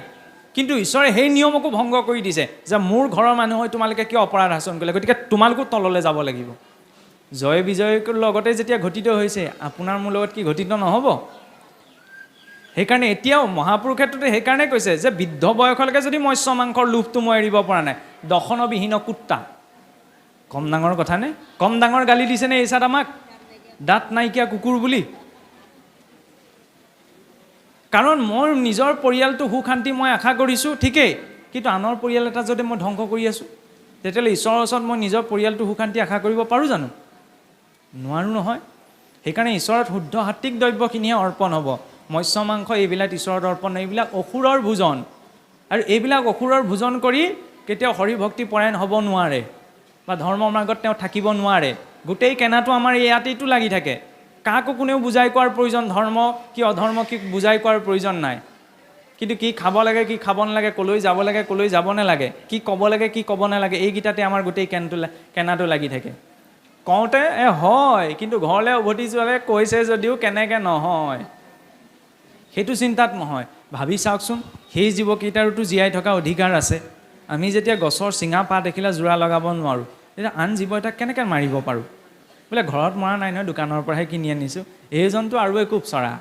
অনুমন্তা বিশ্বচিতা নিহন্তা ক্ৰয় বিক্ৰয়ী সংস্কৰ্তা চুপহৰ্তা চসাদকাশ্বতী ঘাতকা। অনুমতিদাতা কটা বছৰ কৰোঁতা, কিনোতা, খাওঁতা, বাহুতা, ৰান্ধোতা, ধোঁওতা, সমানে 8 প্ৰকাৰে বধভাগী হয়। তেতিয়াহ'লে কি বুট মাহটো যে আমি খাইছোঁ, বুট মাহটোত জীৱ হত্যা নাই হয় নি? তাতো জীৱ নষ্ট হৈছে, কিন্তু হত্যা হোৱা নাই, তাত হিংসা হোৱা নাই। কাৰণ তাত জীৱশক্তি ইমান সংস্কাৰপ্ৰাপ্ত নহয় যে সি অনুভৱ কৰিব পাৰিব। সেই জীৱৰ ওপৰত এই জীৱ নিৰ্ভৰশীল, 4 ঠেঙীয়া 2 ঠেঙীয়াৰ ওপৰত কিন্তু নহয়। একাদশতটো কৈছে যে গৃহস্থৰ ঘৰৰ পোহনীয়া জীৱকেইটাই হাততে দিয়া চাউলকেইটা খায়হি, কিয়? সেই গৃহস্থক বিশ্বাসত লয়, নহয়নে? এদিনীয়া মানুহ এজনে দিলে কিন্তু নাখায়। আৰু সেই গৃহস্থই যদি আজি যি আহিছে জোঁৱাই আহিছে বুলি তাৰ টেটুটোত ধৰিবলৈ হয়, ঈশ্বৰে তেতিয়াহ'লে ভাল কিবা এটা তেওঁক দিবনে? জীৱনত তেওঁ ভাল কিবা এটা পাবনে? নাপায়। এইটো চিন্তা কৰাৰ প্ৰয়োজন যে ভাল বস্তু খুৱাইও আমি মিতিৰ কুটুম ৰাখিব পাৰোঁ। গতিকে ভাল বস্তু খুৱাই মিতিৰ কুটুম ৰাখিবলৈ চেষ্টা কৰিব লাগে। মৰা হয় এটা খুৱাই মিতিৰ কুটুম ৰাখিবলৈ চেষ্টা কৰিব নালাগে। এফালে মৰা হয়তো চুলে আমি গা ধুই স্নান কৰিহে অগ্নিস্পৰ্শ কৰি গৃহ প্ৰৱেশ কৰোঁ, আনফালে সেই মৰা হয়টোকে যদি মোৰ নিজৰ পেটটোত লৈ ফুৰিছোঁ, তেতিয়াহ'লে কেনেকৈ হ'ব? অৰ্পণৰ বাবে শুদ্ধ সাত্বিক যিখিনি দ্ৰব্য, ধৰি লওক চাউল মুঠি আছে, দাইল আছে, ভাজি আছে, পত্ৰ পুষ্পৰ জৰিয়তে আমি যিখিনি দ্ৰব্য নিৰ্মাণ কৰিব পাৰোঁ ব্যঞ্জন, সেইখিনি দ্ৰব্য আমি ঈশ্বৰত অৰ্পণ কৰিব পাৰোঁ। কিন্তু এই মৎস্য, মাংস, মদ এইবিলাক বস্তু ঈশ্বৰত অৰ্পণ নহয়। আৰু দ্বিতীয়তে ঈশ্বৰত সেইখিনি বস্তু অৰ্পণ নহয় যিখিনি বস্তু কোনোবাই উচিষ্ট ভোজন কৰিছে। উচিষ্ট ভোজন মানে কেনেকুৱা? এই হোটেলৰ পৰা মিঠাই এটা কিনি আনি যদি ঈশ্বৰক দিয়ে, সেইটো ঈশ্বৰত অৰ্পণ নহয়। লাগিলে সেইটো আৰু ঘিউ দি বনোৱা নহওক কিয়। কাৰণ কিয়? কাৰণ তাৰ পৰা আপুনি প্ৰথম মিঠাই আনাগে না, তাৰপৰা 10জনে খাই বৈ আজৰি, তাৰপাছতহে আপুনি আনিছেগৈ। সেয়া কাৰোবাৰ উচিষ্ট, সেই উচিষ্ট ঈশ্বৰত অৰ্পণ নহয়। বাকী সংসাৰখনত যিমান শুদ্ধ সাত্বিক পত্ৰ পুষ্প অৰ্থাৎ শাক পাচলি ফল মূল ইত্যাদি তাৰ জৰিয়তে যিবিলাক বস্তু আমি বনাব পাৰোঁ, নিৰ্মাণ কৰিব পাৰোঁ, গাখীৰ ইত্যাদি সাত্বিক দ্ৰব্যৰ পৰা, সেই সমস্ত দ্ৰব্য ঈশ্বৰত অৰ্পণ হয়। কিন্তু তাৰ ব্যতিৰেকে যিখিনি মৎস্য মাংস তামসিক দ্ৰব্য আছে সেইখিনি অৰ্পণ নহয়। তামসিক দ্ৰব্যও কিছু পৰিমাণে ঈশ্বৰত অৰ্পণ হয়। কাৰণ কিদৰে তামসিক দ্ৰব্য অৰ্পণ হয়? কাৰণ আমি যেতিয়া কিবা এটা বস্তু তেল দি বনাওঁ তেতিয়া সেইটো তামসিক হৈ পৰে। গতিকে সেই বস্তুটো আমি ঈশ্বৰক অৰ্পণ কৰিব পাৰোঁ। কিদৰে? অন্নপাতত বহাৰ সময়ত ঈশ্বৰক অৰ্পণ কৰি। কিন্তু তাত যদি তামসিক দ্ৰব্যটো যুক্ত হৈছে, সেয়া কিন্তু ঈশ্বৰে গ্ৰহণ নকৰে। সেইবাবে ভাগৱতে কৈছে যে নমাৰিবে পশু কয়ে ৰিবে মাংস আশা, দেৱকো দেশী পশু নকৰিবে হিংসা, ঈশ্বৰৰ আজ্ঞা ইটো যত বেদ বাক্য, হৰিত বিমুখনৰে লংঘয় ইহা ক। নমাৰিবে পশুক এৰিবে মাংস আশা। কাৰণ ইয়াত যিকেইটা মই কাটিছোঁ পৰজনমত সেইকেইটা খান্দা ধৰিবলৈ ৰৈ থাকে। যিটো মন্দমতী আতি একোৱে নাবাচে, ব্যৰ্থে পশু পক্ষী মাৰি সকুটুম্বে ভুঞ্জে, মহাৰৌৰৱত পৰে নাহিকে নিস্তাৰৰ ৰুৰু পশুগণে চিন্দি মাংস খাই গাৰ। ৰৌৰৱ নৰকত ভুগিব লগা হয়। গতিকে এইটো আমি অন্ততঃ চিন্তা কৰাৰ প্ৰয়োজন। সেইটো গতি আমি ইচ্ছা কৰিছোঁ নে নাই কৰা। আমি শুদ্ধ সাত্বিক ফল মূল শাক পাচলি এইবিলাক খায়ো নিজৰ জীৱনটো পাৰ কৰিব পাৰোঁ। তেতিয়াহ'লে অন্য জীৱ এটা কেলৈ নষ্ট কৰিব লাগিছে? সেইকাৰণে সেইখিনি সময়তে নিজৰ জিভাখনক সংযমিত কৰাব। তাৰ মাজতে আকৌ কোনোবা দুজনমান এনেকুৱাও ওলাব নহয় বোলে আমি খোৱা নাই নহয়, দেৱতাৰ নামত উৎসৰ্গা কৰি খাইছোঁ বোলে। সেইকাৰণে ভাগৱতে তাকো নিষিদ্ধ কৰিছে, দেৱকো উদ্দেশ্যি পশু নকৰিবে হিংসা। দেৱতাসকলে যদি এই পৃথিৱীলৈ আহি পশু খাবলগীয়া হয়, তেতিয়া তেওঁলোক কেনেকৈ দেৱতা? তেওঁলোক যদি নিজক ইমান তললৈ নমাই দিবলৈ, তেওঁলোকক তেতিয়া আমি দেৱী দেৱতা বুলি ক'ব নোৱাৰোঁ। সেইবাবে ভাগৱতে এইটো দৰ্শন স্পষ্ট কৰি দিছে যে দেৱকো উদ্দেশ্যি পশু নকৰিবে হিংসা। দেৱৰ উদ্দেশ্য কোনো পশু হিংসা আচৰণ নকৰিব। ইয়াক কোনে কৈছে? ঈশ্বৰৰ আজ্ঞা ইটো যত বেদ বাক্য। ঈশ্বৰৰ আজ্ঞা বেদৰ বাক্য। হৰিত বিমুখনৰে লংঘয় ইহাক। ভগৱন্তত বিমুখ মনুষ্যজনেহে ইয়াক লংঘন কৰিব। আৰু এতিয়া সমস্যাটো কোনখিনিত আহি পৰে? মই আপোনাক চিনি নাপাওঁ, চিনি নোপোৱাকৈ মাতষাৰ নিদিয়াকৈ যদি পাৰ হৈ যাওঁ, আপুনি তেতিয়া একো নাভাবে। চিনি পাই পেলাই যদি আপোনাক মাতষাৰ নিদিয়াকৈ যাওঁ, আপুনি ভাবিব যে চিনি পোৱাৰ পাছতো মাত এষাৰ নিদিলে অসন্তুষ্টি ভাৱ এটা আহিব। এতিয়া আপুনি মই অকণমান হ'লেও ভগৱানক চিনি পাইছোঁ, সেইকাৰণে ইয়ালৈ আহিছোঁ। চিনি পোৱাৰ পাছত যদি ভগৱন্তই নিষেধ কৰা কামখিনি কৰি আছোঁ, তেতিয়া আমাৰ কাৰণে অকণমান চাজাইটো বেছি হ'ব। সেইকাৰণে এইটো চিন্তা কৰা প্ৰয়োজন যে আমি বহুত ডাঙৰ দায়িত্ব পালন কৰিছোঁ। সেই দায়িত্ব সুচাৰুৰূপত পালন কৰিবলৈ আমি নিজকে সংযমিত কৰি নিজৰ জীৱনটো পালন কৰিব লাগিব। আৰু যাই হওক, পৰৱৰ্তী সময়ত আগবাঢ়ি যাম। এতিয়া অকণমান পাঠ আগবাঢ়িবলৈ সেৱা ধৰিছোঁ। লগতে প্ৰসংগ এটি আহিছে, কি হৈছে? হয় হয়,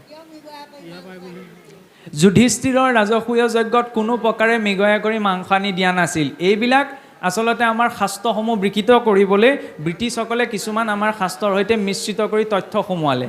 আৰু কিছুমান বিধৰ্মী লোকে আমাৰ শাস্ত্ৰৰ সৈতে এইবিলাক যুক্ত কৰিলে, যেনেকৈ কোনোবাখিনিত গুৰু চৰিত্ৰলৈ চোৱা পেলাই মহাপুৰুষ শংকৰদেৱে কোচ ৰজা নৰনাৰায়ণৰ ৰাজসভাত হৰিণাৰ মাংস খোৱাৰ কথা বোলে উল্লেখ আছে। এইবিলাক একমাত্ৰ মহাপুৰুষসকলৰ চৰিত্ৰ কলংকিত কৰিবলৈ আৰু তেওঁলোকৰ পবিত্ৰ জীৱন আচাৰ্যক ভুল দৰ্শনত নিবলৈ কিছু লোকে মিশ্ৰিত ৰূপত ভোগ কৰালে। কোনোখিনি শাস্ত্ৰত, কোনোখিনি অন্তত প্ৰকৃত। এতিয়া আমাৰ মূল শাস্ত্ৰ কি? মূল শাস্ত্ৰ সংস্কৃত মহাভাৰত, নহয়নে? মহাভাৰতৰ কোনোটো পৰ্বত যুধিষ্ঠিৰৰ ৰাজসূয় যজ্ঞত মৃগয়া পশু দিয়াৰ কথা, পশু হত্যা কৰাৰ কথা উল্লেখ নাই। আৰু দ্বিতীয়তে কথা প্ৰসংগত আমি চুই গৈছোঁ, অশ্বমেধ যজ্ঞ। অশ্বমেধ যজ্ঞ বুলি ক'লে আমাৰ বহুসকলে কি বুজি থাকে? এই বোলে ৰজাই ত্ৰিভুৱন জয় কৰি বোলে ঘোঁৰা এটা মেলি দিয়ে, তাৰ পৰা যেতিয়া গোটেই ৰাজ্য ভ্ৰমণ কৰি বোলে যজ্ঞস্থলীত ঘোঁৰাটো উপস্থিত হৈ ঘোঁৰাটোক বোলে বলি দি দিয়া হয়। সেইটো হৈছে মূৰ্খৰ সিদ্ধান্ত, মূৰ্খৰ কথা। তেনেকুৱা ধৰণৰ কোনো উল্লেখ নাই। অশ্বটো মেলি দিয়া হয় ৰজাৰ বিজয় প্ৰতীক ৰূপত। তাত কাক বলি দিয়া হয়? অশ্ব শব্দে শাস্ত্ৰৰ প্ৰতিটো কথা, বেদৰ প্ৰতিটো শব্দ বুজাবলৈ আমাৰ এখন সুকীয়া অভিধান আছে, যাক নিৰুক্ত বুলি কোৱা হয়। কাৰণ বেদৰ 6টা অংগ আছে: শিক্ষা, কল্পন, নিৰুক্ত, ছন্দ, জ্যোতিষ শিক্ষা আৰু ছন্দ। এই 6টা অংগৰ জ্ঞান লৈহে আমি শাস্ত্ৰৰ অৰ্থ বিচাৰ কৰিব পাৰোঁ। এতিয়া শাস্ত্ৰত যেতিয়া অশ্বমেধ, মেধ মানে কি? হনন কৰা। অশ্ব শব্দে তাত ঘোঁৰাটোক বুজোৱা নাই, অশ্ব শব্দে নিৰুক্তক অহংকাৰক বুজাইছে। অহংকাৰক হনন কৰা, অহংকাৰক সম্পূৰ্ণ ৰূপত সেই যজ্ঞত আহুতি দিয়াটোক কোৱা হয় প্ৰকৃত অশ্বমেধ যজ্ঞ। ঠিক তেনেদৰে এই কিছু ভুল লোকে সমাজত ভৰাই দিলে যে পূৰ্বতে ঋষিসকলেও এনেদৰে যজ্ঞত পশু বলি দিছিল। নাই দিয়া, তেনেকুৱা ধৰণৰ কোনো উল্লেখ নাই। এইটো কথা ঠিক, বাম মাৰ্গত এইটো বস্তু আছে। বেদৰ বিপদ তামসিক মাৰ্গত যিসকলে উপাসনা চলায় তেওঁলোকে পশু বলি দিয়ে, কিন্তু সেইবিলাক মাৰ্গৰ বিষয়ে আমাৰ শুদ্ধ সাত্বিক শাস্ত্ৰসমূহত, ভাগৱত, গীতা, মহাভাৰত, ৰামায়ণ এইবিলাকত কোনো ধৰণৰ বা বেদতো কোনো উল্লেখ নাই। কৃষ্ণ। আৰু প্ৰসংগ এটা আহিছিল, সেইকাৰণে প্ৰসংগটি আহোঁতে আমি চুই যাব বিচাৰিছোঁ যে এটা প্ৰসংগ দেখি আমি অকণমান বিৰক্তি অনুভৱ কৰিছোঁ, খোলাখুলিকৈ কৈ দিছোঁ। আৰু দ্বিতীয় প্ৰসংগটি হৈছে কি, যে এই যে আহাৰ মাহৰ সাত লাগে। এতিয়া এই বিষয়টো এনেকুৱা, আজি 3 বছৰৰ দিনে আমি কৈ মানে আমাৰ জিভা ভাগৰি গৈছেগৈ, কিন্তু এতিয়াও আমাৰ মানুহখিনিয়ে বুজিব পৰা নাই। আৰু বুজিবলৈ কি কৰি থাকে, আজিৰ পৰা 50-60 বছৰ আগত এইটো ইমান চিন্তাৰ বিষয় নাছিল, কিন্তু ভূ পণ্ডিত হওক কেইজনমান ওলাই পেলাই কি কৰিলে, গোটেই বিষয়টো খেলি মেলি কৰি পেলালে। আহাৰ হাতৰ বিষয়টো এনেকুৱা একেষাৰত ক'বলৈ গ'লে, আপুনি যদি গা ধুই পেলাই ভাত খায় তেতিয়াও আপোনাৰ পেট ভৰিব, আৰু গা নোধোৱাকৈও যদি ভাত খায় তেতিয়াও আপোনাৰ পেট ভৰিব। এতিয়া গা ধুই ভাত খুৱাই নে নুধুই ভাত খুৱায় সেইটো আপোনাৰ ওপৰত নিৰ্ভৰ কৰে। আহাৰ হাতৰ এটা দৰ্শন আছে, সেইখিনি সময়ত বসুমতী অসুচী হৈ থাকে। গতিকে আমি যদি পূৰ্বৰ ঋষিমুনিসকল, এইটো কথা বহুলোকে ভুল কৰে, কামাখ্যাৰ সৈতে আমাৰ বৈষ্ণৱ মাৰ্গৰ সম্পৰ্ক নাই। বহুলোকে ইয়াক কামাখ্যাৰ লগত লেটিয়াই আমাবিলাককে কয়, শাক্ত মাৰ্গত আপোনাৰ যুক্ত কৰি কথাবিলাক কৈছে বুলি। শাক্ত মাৰ্গৰ সৈতে আমাৰ সম্পৰ্ক নাই, লেনদেন নাই। কিন্তু কথাটো হ'ল কি, এই দৰ্শনটো কেৱল শাক্তসকলে যে পালন কৰে এইটো নহয়। শাক্তসকলে এইটো অম্বুবাচীৰ ৰূপত কামাখ্যাত পালন কৰে, সেইটো বেলেগ কথা। কিন্তু আমাৰ বৈষ্ণৱ দৰ্শনতো এইটো ব্যৱস্থা পূৰ্বৰে পৰা, মহাপুৰুষৰ দিনৰ পৰা চলি আহিছে, যে সেইকেইটা দিনত বসুমতী অসুচী হৈ থাকে। সেইবাবে সেইকেইটা দিনত প্ৰত্যক্ষ ৰূপত গুৰুগৃহ বা নামঘৰ প্ৰৱেশ আমাৰ নিষিদ্ধ কৰা হয়। তাৰ অৰ্থ এইটোতো কোৱা হোৱা নাই যে সেইদিনা আপোনালোকে বা কোনেও ঈশ্বৰৰ নাম ল'ব নোৱাৰিব। ঠিক আছে, সেইদিনা ঈশ্বৰৰ ওচৰত আমি চাকি গছ জ্বলোৱা নাই, প্ৰত্যক্ষ ৰূপত মনেৰে ঈশ্বৰৰ নাম লৈ থাকিলেই হ'ল। কিন্তু সমাজৰ ব্যৱস্থা এটাৰ প্ৰতি, আৰু সেই ব্যৱস্থাটো আচৰণ কৰিলে কাৰোতো একো লোকচান নহয়। কিবা লোকচান আছে জানো? নামানো বুলি ক'লেহে গোটেই সমস্যাটো আহে। সেইকাৰণে কিছুমান কথা সৰলতাৰে মানি পালন কৰাটো প্ৰয়োজন। তাৰ পৰা এইটো কেতিয়াও বহুলোকে ভাবে যে সেইদিন ভক্তি নকৰিলে ভক্তি পৰা খহি পৰিম, এনেকুৱাটো নহয়। সেইকেইটা দিন প্ৰকৃতিৰ এটা ব্যৱস্থালৈ সন্মান জনোৱা হৈছে। তাতো আকৌ কোনোবাই প্ৰশ্ন কৰে বোলে আমাৰ অসমতহে কেলৈ পালন হয়? বিহু এতিয়া অসমতহে পালন হয়, বাকীবিলাক ৰাজ্যততো পালন নহয়। সেইবুলি কি বিহুৰ কোনো অৰ্থ নাই নি? এইটো আমাৰ এই অসমত বিকাশ পোৱা ধৰ্মিক সমাজৰ এটা ক্ষেত্ৰাচাৰ। আদ্ৰা নক্ষত্ৰৰ প্ৰথম পাদত, মৃগশিৰাৰ শেষ পাদত বসুমতী চোৱা হয় বুলি। গতিকে সেই অসুচী, যি পুত্ৰই মাতৃৰ অসুচকাল পালন নকৰে সেই পুত্ৰ কেনেদৰে পুত্ৰ হ'ব? সেইকাৰণে অন্ততঃ সেইকেইটা দিন যিসকলে মানিছে, মনাটো প্ৰয়োজন। এইটো বিতৰ্ক কৰিবলগীয়া ইয়াত কোনো বিষয় নাই। কথা ইমানেই যে মহাপুৰুষসকলে আমাক এটা ব্যৱস্থা দি থৈ গ'ল, যেতিয়া বহুলোকে কয় যে ভাগৱতত বোলে নাই। এইটো কথা বিচাৰ কৰা প্ৰয়োজন যে ভাগৱতৰ সেইটো বিষয়বস্তু নহয়েই। এতিয়া আপুনি মই ঘৰত ভাত খোৱাৰ কথাও ভাগৱতত লিখা নাই। সেইবুলি মই যদি কওঁ ভাগৱতত যেতিয়া ভাত খোৱাৰ কথা লিখা নাই আপুনি ভাত খোৱা এৰি দিয়ক, শুদ্ধ হ'ব জানো? ভাগৱতৰ বিষয়বস্তু হৈছে ঈশ্বৰ ভক্তি, কিদৰে কৃষ্ণৰ লীলা চৰিত্ৰসমূহ বৰ্ণনা কৰা, আৰু এই হাতৰ চোৱা মনাটো হৈছে এটা ক্ষেত্ৰাচাৰ। গতিকে ইয়াৰ কথা ভাগৱতত স্বাভাৱিকতেই নাই, কিন্তু তাৰ অৰ্থ এইটো নহয় যে নাই বুলি আমি ইয়াক ওলাই কৰিব পাৰিম। গতিকে বিষয়টো আচলতে তেনেকুৱা হয়। মানুহ নামানো আপোনাৰ মোৰ নিজৰ কথা, কিন্তু আমি কিন্তু মানুহ এইকাৰণেই মানুহ কাৰণ আমি নিজকে মূৰ্খ বুলি ভাবোঁ, কিন্তু আমাৰ পূৰ্বপুৰুষসকল মূৰ্খ নাছিল। মহাপুৰুষসকলে এই ব্যৱস্থাটোক পালন কৰি গৈছে, আমাৰ গুৰুসকলেও পালন কৰিছে, যেতিয়া তেওঁলোকে নিশ্চয় ভাবি চিন্তিয়ে পালন কৰিছিল। গতিকে মহাজন য়েনগতঃ স্বপন্থ, মহাজনসকলে যি পথক অনুসৰণ কৰে সেয়া ধৰ্মপথ। গতিকে আমি সেই মহাজনসকলৰ পথত লাগিয়ে এই নিয়মটিক পালন কৰোঁ। বাকী আপোনালোকে কৰে নকৰে সেইটো আপোনালোকৰ নিজৰ চিন্তাৰ কথা।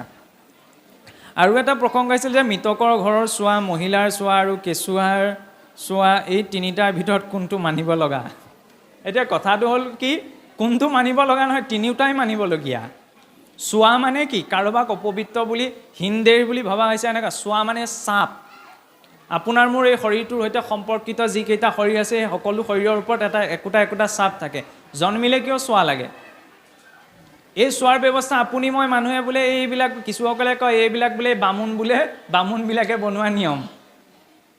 কিছুসকলে কয়, খোলাখুলিকৈ আমি কৈছোঁ, কাৰণ এইবিলাক কথাত লাগি সমাজবিলাকত কেনা লাগি থাকে। ভাবে কি এই বামুণে বনাই লোৱা নিয়ম নহয়, ব্ৰাহ্মণে বনাই লোৱা নিয়ম নহয়।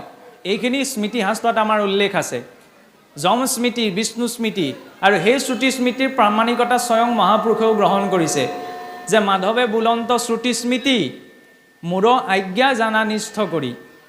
ভগৱন্তই কৈছে কি, শ্ৰুতি স্মৃতিৰ যিবিলাক বিধান সেইবিলাক কাৰ আজ্ঞা? স্বয়ং ভগৱন্তৰ আজ্ঞা। আমি এইটো কোৱা নাই যে আমি পালন কৰি থকাটোৱে শুদ্ধ, কিন্তু শ্ৰুতি স্মৃতিৰ বিধানসমূহক অন্তত সন্মান জনাই জীৱনটোত আগবঢ়াটো প্ৰয়োজন। কাৰণ শ্ৰুতি স্মৃতি মম আজ্ঞা ইয় উলংঘ প্ৰৱৰ্ততে আজ্ঞা চেদি মমদ্ৰোহী মদ ভক্তু ন বৈষ্ণৱ। ভগৱন্ত বিষ্ণুৱে কৈছে কি, শ্ৰুতি স্মৃতি মোৰ আজ্ঞা, ইয়াক পালন নকৰে যে যি ভক্তি আচৰণ কৰিব তেওঁ কেতিয়াও মোৰ ভক্তি আচৰণ কৰি বৈষ্ণৱ হ'ব নোৱাৰে। অন্য জীৱ জন্ম হ'লে চোৱা নালাগে, কাৰণ জীৱ বন্ধনবশতঃ জন্মগ্ৰহণ কৰে, নহয়নে? সেই বন্ধনক চোৱা বুলি গণ্য কৰা হয়, কাৰণ আমি সংসাৰত জীয়াই থকাটো আমাৰ বাবে একোটা বন্ধন। আৰু মাতৃগৰ্ভৰ পৰাও যেতিয়া প্ৰথম সন্তানটি বাছ হয়, বিষ্ঠা মূত্ৰৰ সৈতে একেদৰে লেটিপাতি হৈ বাছ হয়, নহয়নে? সেই প্ৰভাৱটো মাতৃগৰ্ভতো থাকে। মাতৃগৰ্ভত কেতিয়ালৈকে থাকে? যেতিয়ালৈকে নাৰী ছেদন নহয়। আৰু নাৰী ছেদন হোৱাৰ পাছত কি হয়, আমাৰ ব্যৱস্থাটো কি, সেই পিতৃ মাতৃৰ সৈতে যদি বাকীসকল লোকো একেটা পৰিয়ালতে বাস কৰিছে, তেতিয়া আমাৰ কি কোৱা হয়? এমাহলৈকে পালন কৰিবলৈ। কাৰণ এমাহত সম্পূৰ্ণ শাৰীৰিক শুদ্ধি হয়, সেইকাৰণে কোৱা হয় যে এমাহলৈকে পালন কৰা। কিন্তু বাকীসকল লোকে, গৃহবৰ্তী লোকে সেই নাৰী ছেদনৰ পাছতে তেওঁলোক শুদ্ধ হ'ব পাৰে। কিন্তু যদি আমাৰ কি ভবা হয়, একেলগতে খোৱা বোৱা চলি আছে, গতিকে আমি এমাহৰ কাৰণে পালন কৰি দিওঁচোন, কি বুলিনো পালন কৰিব লাগিছে? সেইকেইটা দিনত যিখিনি মাংগলিক কৰ্ম, সেই মাংগলিক কৰ্ম কৰাৰ পৰা বিৰত থকা হয়। কাৰণ মাতৃগৰাকীও গৰ্ভ সম্পূৰ্ণ ৰূপত পৰিষ্কৃত হ'বলৈ সেই এমাহেই সময় লয়। সেইবাবে মাক বাপেকৰ কাৰণে কি কয় বোলে, এমাহৰ কাৰণে চোৱাটো মানিব লাগে। ইয়াত কোনোবা বামুণে বনোৱা অবামুণে বনোৱা নিয়ম বুলি কোনো কথা নাই। দ্বিতীয়তে মৃতকৰ চোৱা, ঠিক তেনেদৰে জীৱ এই শৰীৰ এৰি গ'লেও সেই শৰীৰটোৰ সৈতে সম্পৰ্কীয় লোকসকলৰ চোৱা লাগে। কাৰণ চোৱা মানে কি, চাপ এটা আছে। সেই চাপটো 10 দিনত 10 পিণ্ড কিয় আচৰণ কৰা হয়? কাৰণ জীৱই যেতিয়া শৰীৰটো এৰে, তেতিয়া সেই জীৱই ঊৰ্ধ্বদৈহিক যাত্ৰা কৰিবলৈ এটা শৰীৰৰ প্ৰয়োজন। কিছু লোকে কয় যে মৰাৰ পাছত শ্ৰাদ্ধ পিণ্ড কৰি থাকি কি লাভ? মৰা গৰুৱে যিদৰে বোলে গাখীৰ নিদিয়ে, ঠিক তেনেদৰে বোলে এই মৰাৰ পাছতো পিতৃ মাতৃহঁতে শ্ৰাদ্ধ পিণ্ড কৰি লাভ নাই। তেতিয়াহ'লে আপুনি ময়ে মূৰ্খ নহয়, অৰ্জুনো মূৰ্খ, প্ৰহ্লাদো মূৰ্খ। কিন্তু সেইসকল মহাভক্তক আমি মূৰ্খ বুলি ক'ব পাৰোঁ নি? কেতিয়াওতো নোৱাৰোঁ। কিন্তু যদি এই শ্ৰাদ্ধপিণ্ডৰ ব্যৱস্থাটোক একেবাৰে ওলাই কৰি দিওঁ, তেতিয়া কিন্তু তেওঁলোককো মূৰ্খ সজোৱা হয়। কাৰণ হিৰণ্যকশিপুৰে নৃসিংহ মহাপ্ৰভুৰ হাতত গতি পোৱাৰ পাছতো কিন্তু নৃসিংহ প্ৰভুৱে কি কৈ থৈ গ'ল? যে কৰিও যত পিতৃৰ বিহিত প্ৰেত কৰ্ম, যে তুমি পিতৃৰ যথাবিহিত পিতৃকৰ্ম আচৰণ কৰা। কিয় কৈ থৈ গ'ল? কশিপুৰে গতি পাইছিল, কিন্তু লোক শিক্ষাৰ্থে, যাতে তাৰ পৰা আমি শিকিব পাৰোঁ। যদুবংশ ধ্বংস হোৱাৰ পাছতো অৰ্জুনে শ্ৰাদ্ধাদি কৰ্ম আচৰণ কৰিছিল। কিয়? তাৰ পৰা যাতে পৰৱৰ্তী সময়ৰ লোকে সেই ধৰ্মকণ ধৰি ৰাখে। আনহাতে মহাৰাজ পৰীক্ষিতে গতি পোৱাৰ পাছতো তেওঁৰ পুত্ৰ জন্মেজয়ে তেওঁৰ অৰ্থে পিতৃকৰ্ম আচৰণ কৰিছিল। এইটো কথা বেলেগ। কোনোবা পুত্ৰই যদি জীৱিত কালত পিতৃ মাতৃক কষ্ট দিছে, তাৰ পাছত যদি বহু লাখ টকা খৰচ কৰিও শ্ৰাদ্ধাদি কৰ্ম আচৰণ কৰিছে, তেতিয়াহ'লে কিন্তু অৰ্থ নাই। জীয়াই থকাৰ কালতো পুত্ৰৰ পিতৃ মাতৃৰ সেৱা কৰ্তব্য, আৰু তেওঁলোকে শৰীৰ এৰাৰ পাছতো আমি এইটো ক'ব নোৱাৰোঁ যে আমাৰ যিসকল আঁতৰি গৈছে তেওঁলোক চিধাই বৈকুণ্ঠলৈ গৈছে, কাৰণ আমাৰ হাতত এইটো কেপাচিটি নাই নহয় ক'ব পৰা। গতিকে আমাৰ বাবে দায়িত্বটো হৈছে যথাবিহিত শাস্ত্ৰ অনুসৰি কৰ্মকণ আচৰণ কৰা। 10 দিনত দিয়া 10 পিণ্ডৰ জৰিয়তে তেওঁৰ সূক্ষ্ম শৰীৰটো নিৰ্মাণ হয়। প্ৰথম দিনা দিয়া পিণ্ডত মস্তক অংশ, দ্বিতীয় দিনা দিয়া পিণ্ডত কি হয় গ্ৰীৱা অংশ। তেনেদৰে 10 দিনত সম্পূৰ্ণ সূক্ষ্ম শৰীৰটো সম্পূৰ্ণ হৈ তেওঁ শৰীৰ লৈ ঊৰ্ধ্বদৈহিক যাত্ৰা কৰিব পাৰে। সেয়া পুত্ৰৰ দায়িত্ব। আৰু কিছু লোকে কয় মৰা গৰুজনীয়ে তেনেকৈ বোলে গাখীৰ যে নিদিয়ে। আমি এতিয়া মানুহৰ মৃত্যুটো গৰু ছাগলীৰ মৃত্যুৰ লগত তুলনা কৰিব নোৱাৰোঁ, নহয়নে? গৰু ছাগলী মৰিলে চুচৰাই নি কোনোবাই বাৰী চুকত পুতি থবগৈ, মানুহ মৰিলে সেইটো কৰিব পাৰিব নি? নোৱাৰে, কাৰণ মানুহ সংস্কাৰপ্ৰাপ্ত জীৱ, ইয়াৰ সংস্কাৰ আছে। সেই পিতৃকৰ্মকো আচৰণ কৰাটোক এক সংস্কাৰ বুলি গণ্য কৰা হয়। আৰু সেই পিতৃয়ে কি ৰূপত গ্ৰহণ, যিখিনি সময়ত পুত্ৰই পিণ্ডদান কৰে তেতিয়া বায়বীয় এটা শৰীৰ গ্ৰহণ কৰি সেই পিতৃয়ে সেই পিণ্ড গ্ৰহণ কৰে। আৰু পুত্ৰই ইয়াত যি ৰূপত পিণ্ড অৰ্পণ কৰে, সেই পিতৃ যদি অসুৰ কুলত আছে তেতিয়া ৰক্ত ৰূপত, মনুষ্য লোকত থাকিলে ধন ৰূপত, পক্ষীকুলত থাকিলে ফল ৰূপত, আৰু দেৱলোকত থাকিলে সোমৰস ৰূপত তাক প্ৰাপ্ত কৰে।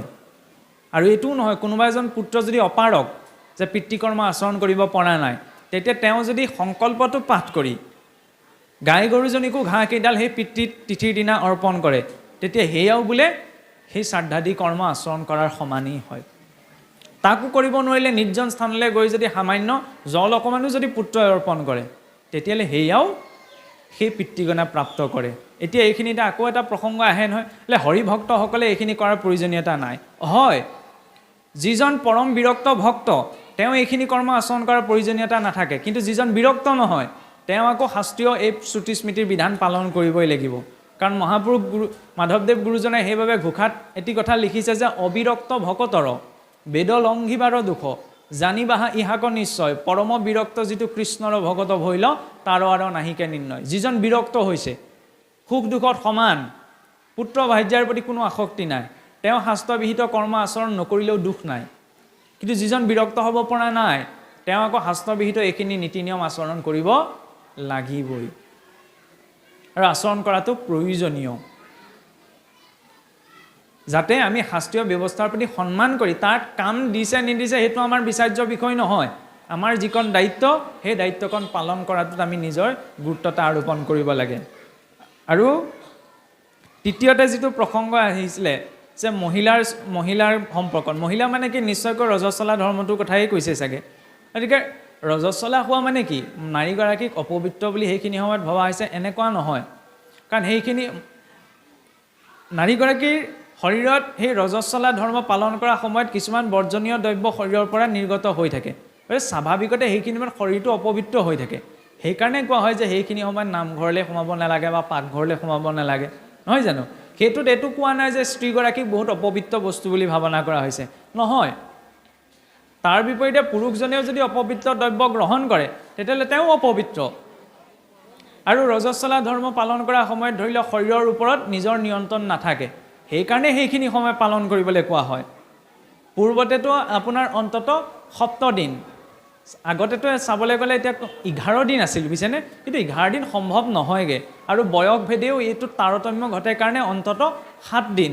7 দিনৰ পাছত তেওঁ নামগৃহ বা গুৰুগৃহ সোমাব পাৰে বুলি আমাৰ গুৰু পৰম্পৰাত মত আছে। 4 দিনত তেওঁ গৃহকৰ্মখিনি কৰিবলৈ অধিকৃত হয়।